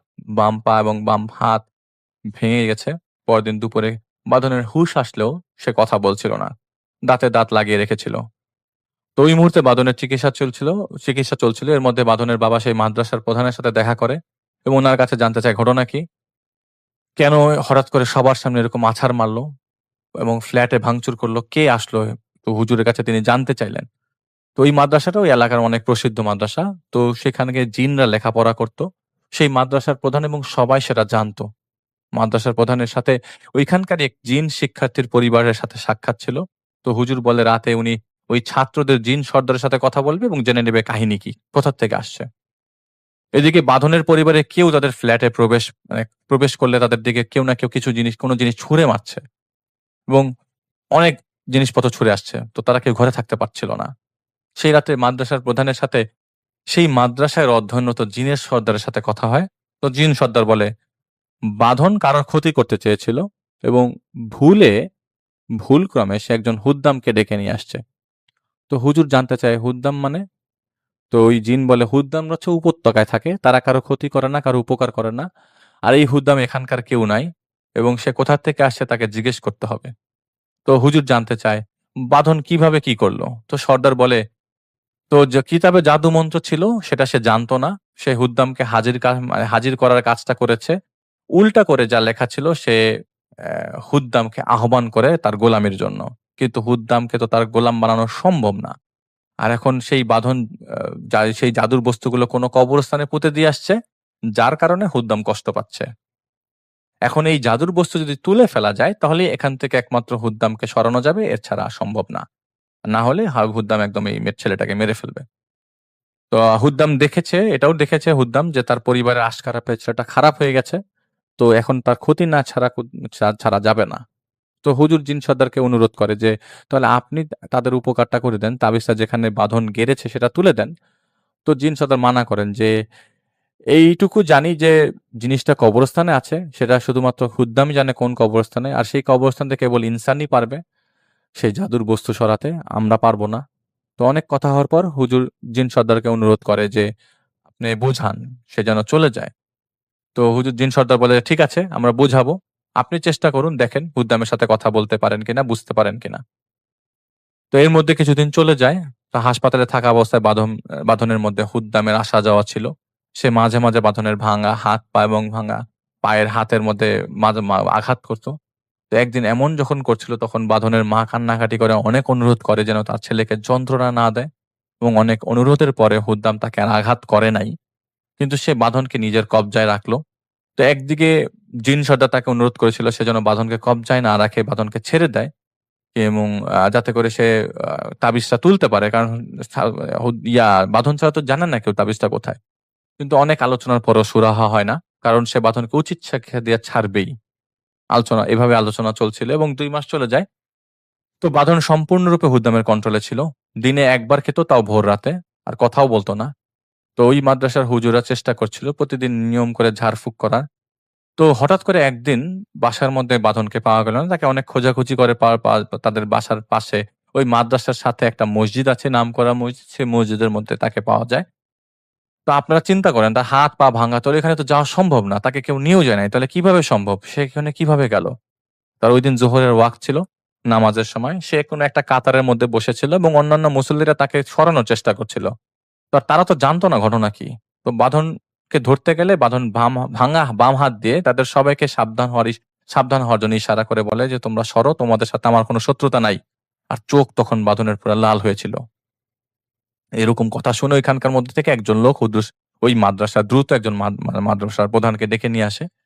তো যেহেতু ওই দিন সাধারণ দিন ছিল, জামাতে বেশি লোক ছিল না, মাদ্রাসার ছাত্ররা ছিল, উনি এসে দেখেন অবস্থা বেগতিক।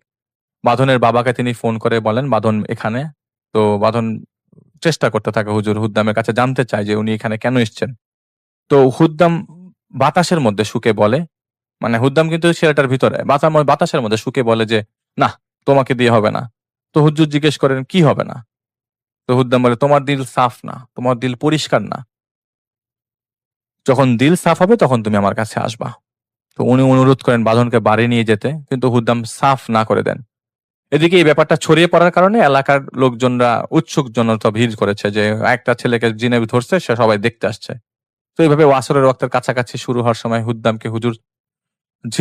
হুদ্দামকে ছাড়াবেন এই সিদ্ধান্তে হুজুর ঝাড়ফুঁক শুরু করেন, বলতে থাকে যে খবিশের বাচ্চা, মানে হুজুর চেতে গেছে যে খবিশের বাচ্চা, আজ তোকে বন্দি করব। সর্দার তোকে কিছু বলতে মানা করছে দেখে তোকে কিছু বলি নাই, আজকে আমি তোকে বোতল বন্দি করবই। বোতল বন্দি করে তোকে বাথরুমের ভিতরে রাখবো।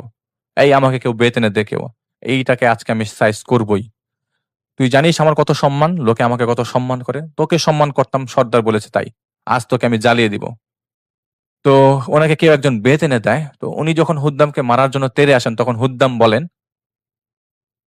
যে ইয়াতু ইজ্জুমান তাসাউ ওয়াতু জিল্লুমান তাসাউ। তো হুজুর উত্তেজিত হয়ে বলে এই উঠ খবিশের বাচ্চা, কি বলছিস তুই?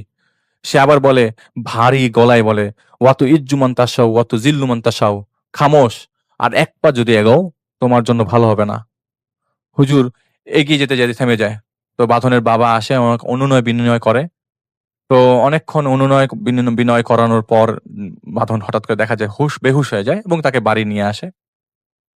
তো আরো 2 সপ্তাহ চলে যায়। তো বাঁধনের বাবা অনেক জায়গায় চেষ্টা করতে থাকে।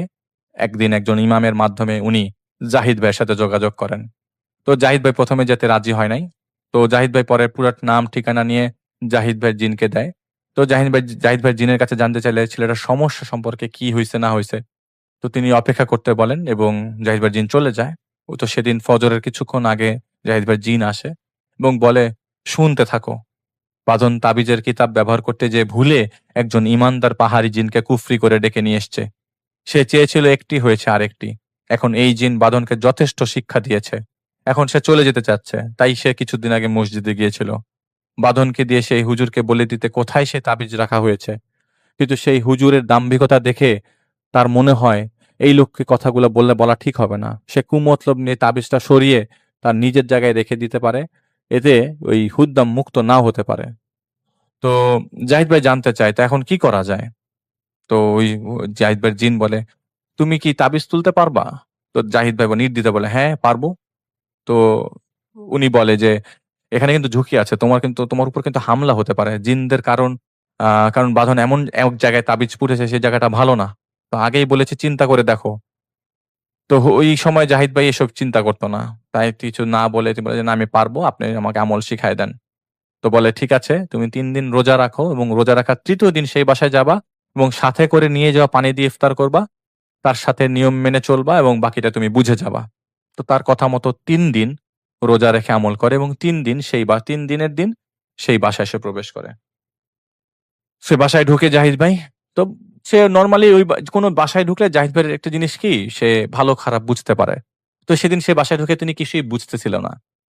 তো বাসায় যাওয়ার পর তাকে দেখে লোকজন সবাই অবাক হয়ে যায়, কি ব্যাপারে, এই ইয়াং মানুষটা কোথা থেকে আসছে, এ কি কাজ করতে পারবে নাকি? সবার মধ্যে একটা কনফিউশন থাকে যে কাজ করতে পারবে কিনা। তো তাকে যে ইমাম সাহেব খবর দিয়েছিল, সেই ইমাম সাহেব বাঁধনের বাবার সাথে যোগাযোগ করে। তো তারা সবাই তার কথা বলে, আগে ঘটেছে। তো মাগরিবের আজান দিলে তিনি ওই মসজিদে নামাজ পড়ে, দেরি না করে বাঁধনের কাছে যায়। তখন তার পরিবার চাচ্ছিল যে মাদ্রাসার যে হুজুরটা বাঁধনকে একবার চেষ্টা করেছে ঝাড়ফুঁক করা, তার সাথে যেন তিনি কাজ করে। তো উনি এটা শুনেই মানে জাহিদ ভাই আর কোনো কিছু রিপ্লাই না দিয়ে বাঁধনের রুমে যায় এবং গেট লাগায় দেয়। তো জাহিদ ভাই সালাম দেয়, তো কোনো উত্তর নাই। তো জাহিদ ভাই ফ্লোরে বসে এবং তাকে শেখানো আমলটা করতে থাকে। তো 2 মিনিট পর ওই ছেলের ভেতর থেকে হুদ্দাম কথা বলা শুরু করে, তুমি তো অনেক চালাকি করো, তবে তা তোমাকে আরেকজন শিখিয়ে দেয়, তোমার নিজস্ব কোনো চিন্তা চেতনা নাই। তো জাহিদ ভাই বলে, কেন? সে বলল, এই যে যেই আমির, মানে যেই জিনের বংশ তোমার সাথে আছে, সে তোমাকে যা শিখিয়ে দিয়েছে তুমি তাই করছো এবং তার মতোই করলা। তো নিজে কিছু চেষ্টা করলা না।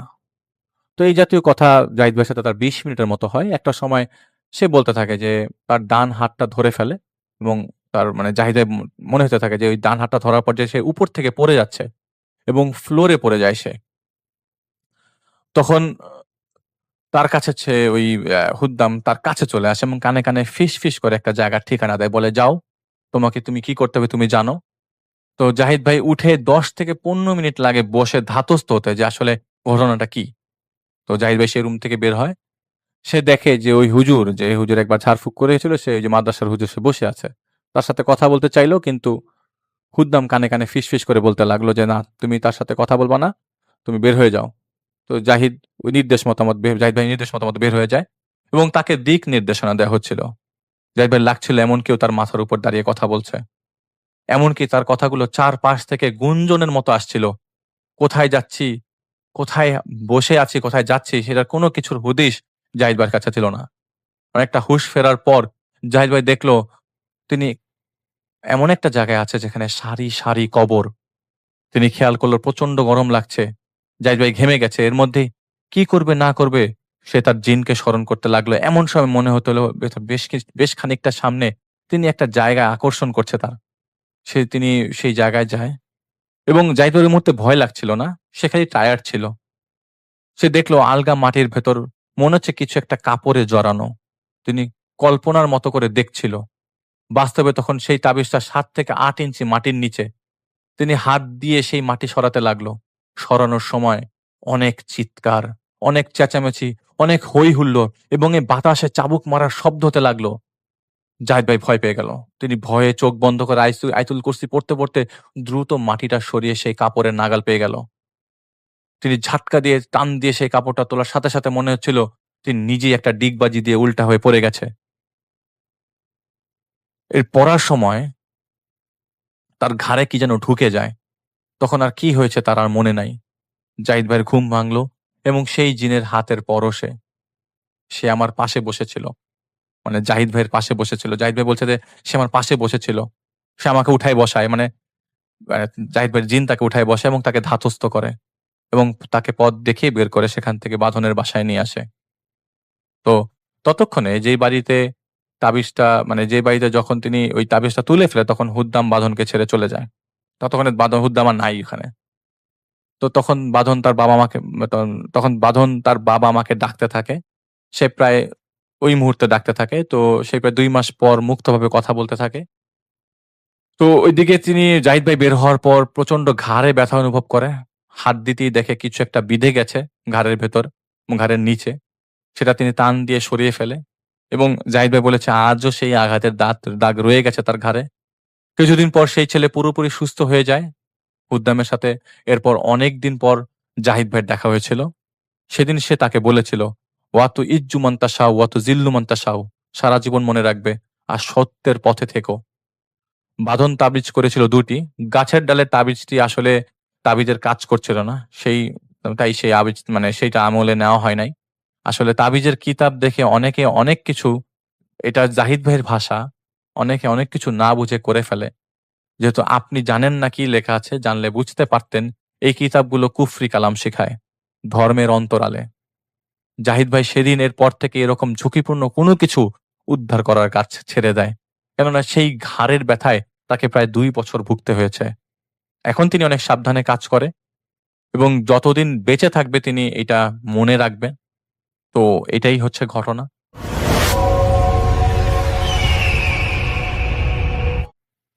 সময়টা ২০১৭ সালের জানুয়ারি মাসের প্রথম সপ্তাহ হবে। তাকে গাজীপুর বঙ্গবন্ধু সাফারি পার্ক থেকে আরেকটু সামনে তুলা উন্নয়ন বোর্ডের ভেতরের গ্রামে। ঘটনাটা আমার নিজের সাথেই ঘটেছিল। সেদিন ভালো শীত পড়েছিল, তাই তড়িঘড়ি করে খেয়ে শুয়ে ফেসবুক স্ক্রল করছিলাম। হঠাৎ মামার ফোন। জানতে পারলাম মামির ছেলে হয়েছে। কিছু দরকারি জিনিসপত্র নিয়ে ময়মনসিংহ যেতে হবে আজকে রাতেই। দেরি না করে ফ্রেশ হয়ে রওনা দিলাম। বাসা থেকে বের হতে হতে 11:30টার কিছু বেশি বেজে যায়। বাড়ি থেকে সামান্য দূরেই বাজার। এসে দেখি সিকিউরিটি গার্ড ছাড়া কেউ নেই, কোনো রিক্সাও দেখতে পেলাম না। অগত্যা বাধ্য হয়ে হাঁটা শুরু করলাম মেইন রোডের দিকে। বেশি দূর না, 1 কিলোমিটারের মতো হবে। খানিক হাঁটার পরেই প্রবেশ করলাম তুলা উন্নয়ন বোর্ডের এরিয়ায়। চারপাশে শুধু তুলা গাছ, তার মাঝ দিয়ে একটা রাস্তা। কুয়াশা ভালোই পড়েছে, বেশি দূর দেখা যায় না। ঠান্ডার মাঝে হাঁটতে ভালো এবং ভয় দুটোই লাগছিল। আচমকা মনে হলো আমার পেছনে কেউ আসছে। দাঁড়িয়ে গেলাম, পেছনে তাকালাম। দেখতে পেলাম এক হুজুর টাইপের লোক আসছে। ল্যাম্পপোস্টের আলোয় তার মুখখানা দেখতে পেলাম। যাক, অন্ততপক্ষে একজনকে পাওয়া গেল, মনে একটু সাহস পেলাম। তার সাথে হাঁটতে লাগলাম। জিজ্ঞেস করলাম কোথায় যাবেন। সে বলল সামনেই যাব, আপনি কোথায় যাবেন? বললাম ময়মনসিংহ। সে বলল এই রাতে বাস পাবেন? আমি বললাম ইনশাল্লাহ পেয়ে যাব। কথা বলতে বলতে মেইন রোডে এসে পড়লাম। ট্রাক, কাভার্ড ভ্যান ছাড়া আর কিছুই চোখে পড়ল না। খানিক সময় দাঁড়িয়ে রইলাম দুইজন। হঠাৎ করে সে বলে উঠল, আজ যেও না। আমি বললাম কেন? সে বিরক্ত হয়ে বলল, এত প্রশ্ন করো না, তোমার ভালোর জন্যই আমি বলছি। আমি তার কথায় তোয়াক্কা করলাম না। দেখলাম সে রাস্তার পাশের একটা দোকানের বেঞ্চে গিয়ে বসল। আমি হাত নাড়িয়ে ট্রাক থামানোর চেষ্টা করছি। একটা ট্রাক আমার সামনে এসে থামল। হেল্পারের সাথে কথা হলো। উঠতে যাব এমন সময় লোকটা চেঁচিয়ে বলে উঠল, আজ যেও না। তখন রাগে গজগজ করতে করতে বললাম, কেন? আমি যাব তাতে আপনার কি? ক্ষতি হলে আমার হবে, আপনার কি? এই বলে ট্রাকে উঠে বসলাম। ট্রাক চলতে শুরু করলো। জানালা দিয়ে পেছনে তাকালাম, কিন্তু লোকটাকে আর দেখতে পেলাম না। ভাবলাম বাসায় ফোন দিয়ে জানালাম যে গাড়ি পেয়ে গেছি। মওনা পার হতেই লোকটার কথা মনে পড়ল। চোখে ঘুম চলে আসলো। ঘুম ভাঙল ঝাঁকিতে। ড্রাইভারকে জিজ্ঞেস করলাম কোথায় এসছি। বলল ভালুকার কাছাকাছি। সামনে তাকিয়ে রইলাম। হঠাৎ ভালুকা যাওয়ার আগে যে ব্রিজ পড়ে, সেই ব্রিজে দাঁড়িয়ে ওই লোকটা হাত নাড়িয়ে না না করছে। হেল্পারকে বললাম, ভাই আমার সাথে যে লোকটা দাঁড়িয়েছিল ওই লোকটা না? সে বলল, না ভাই, কিছু দেখতে পাইনি। গাড়ি ততক্ষণে ব্রিজ পার হয়ে ভালুকা বাস স্ট্যান্ড পার হচ্ছে। হেল্পার আমার দিকে পানি এগিয়ে দিয়ে বলল, ঘুম থেকে উঠেছেন কি নাকি দেখছেন? হাত মুখে পানি দিন। ভালোই চলছিল, কিন্তু বেশ ভয় পাচ্ছিলাম যে আমার মনের ভুল নাকি ঠিক দেখেছি। আনমনে জানালার বাইরে তাকিয়ে সব ভাবছি। হঠাৎ জোরে ব্রেক। মাথা গিয়ে লাগলো সামনের উইন্ডশিল্ডে, অর্থাৎ গাড়ির সামনে যে কাঁচটা থাকে সেই কাঁচটাতে। আর তারপর আমার আর কিছু মনে নেই। হুশ যখন ফিরল, তখন মাথায় প্রচন্ড ব্যথা আর হাতের কনুই অবধি ব্যান্ডেজ। ত্রিশালের কোনো একটা ফার্মেসিতে ছিলাম। ফোনটা বের করে দেখি রাত ৩টার কাছাকাছি। ড্রাইভারের কাছে থেকে জানতে পারলাম যে পিক আপের সাথে ধাক্কা লেগেছিল। কথার মাঝখানে হঠাৎ মনে পড়ল ওই লোকের কথা। এত ভয় পেলাম যে আর একটা কথাও বললাম না। কে সে? সে আমাকে নিষেধ করেছিল, মামার সাথে চলে আসলাম। তারপর অনেকদিন শুধু ওই লোকের কথা ভেবে ভেবে কাটিয়ে দিলাম। এখনো মাঝে মধ্যে তার কথা আমার কানে বাজে। আজ যেও না। অ্যাক্সিডেন্ট আর তার নিষেধ কি কাকতালীয়, নাকি দুটোর মাঝে কোনো যোগসূত্র আছে, তা আমি ভেবে পাইনি। আসসালামু আলাইকুম প্রিয় লিসেনার্স। এতক্ষণ থেকে আপনাদেরকে অনেকগুলো ভয়ানক ভয়ানক ঘটনা শোনানো হয়েছে। যেই ঘটনাগুলো বাস্তব এবং অনেক কিছুই কিন্তু কাহিনীও ছিল। তো এই ঘটনাগুলোর মধ্য থেকে কোন ঘটনাটি আপনার কাছে সবথেকে বেশি ভয়ানক বলে মনে হয়েছে? কোন ঘটনাটি আপনার কাছে ইন্টারেস্টিং লেগেছে? কোন ঘটনাটি শুনে আপনার মনে হয়েছে আপনার জীবনের সাথে কোনো একটা সময়ের সাথে বা আপনার পরিবারের কোনো সময়ের সাথে, পরিবারের কারো সাথে এরকম ঘটনা যদি ঘটে থাকে, তাহলে কিন্তু অবশ্যই সেটা আমাদেরকে জানিয়ে যাবেন। আমরা আপনাদের মন্তব্যগুলো, আপনাদের ভালোবাসাগুলোকে অনেক বেশি মিস করি। তো প্রিয় লিসেনার্স, যারা এখন পর্যন্ত আমাদের এই এপিসোডটি শুনতেছেন, তাদেরকে জানাচ্ছি অন্তঃস্থল থেকে শুভেচ্ছা, ভালোবাসা। এবং যারা আমাদের ইতিমধ্যেই একজন করে সাবস্ক্রাইবার, তাদেরকে জানাচ্ছি অসংখ্য ধন্যবাদ। আর যারা এখন পর্যন্ত আমাদের চ্যানেলটিকে সাবস্ক্রাইব করে রাখেননি, আমি রিকোয়েস্ট করব অবশ্যই আমাদের চ্যানেলটিকে সাবস্ক্রাইব করবেন। কারণ আমাদের এই চ্যানেলটি সবসময় এইরকম ভয়ানক ভয়ানক ঘটনাগুলো একত্রিত করে, বাছাই করে, মানে অনেক কষ্ট করে কিন্তু এই ঘটনাগুলো আমি আপনাদের জন্য রেডি করি। অবশ্যই আপনারা আমাদের চ্যানেলটিতে ভিজিট করলেই সেটা বুঝতে পারবেন। তো দর্শক, শেষ করছি আমাদের আজকের এপিসোড। আবারও দেখা হচ্ছে নতুন এপিসোডে, নতুন আরো অনেকগুলো ভয়ানক ভয়ানক ঘটনা নিয়ে। তো সবার মঙ্গল এবং সুস্বাস্থ্য কামনা করে শেষ করছি আমাদের আজকের এপিসোড। সবাই ভালো থাকবেন, সুস্থ থাকবেন। আল্লাহ হাফেজ।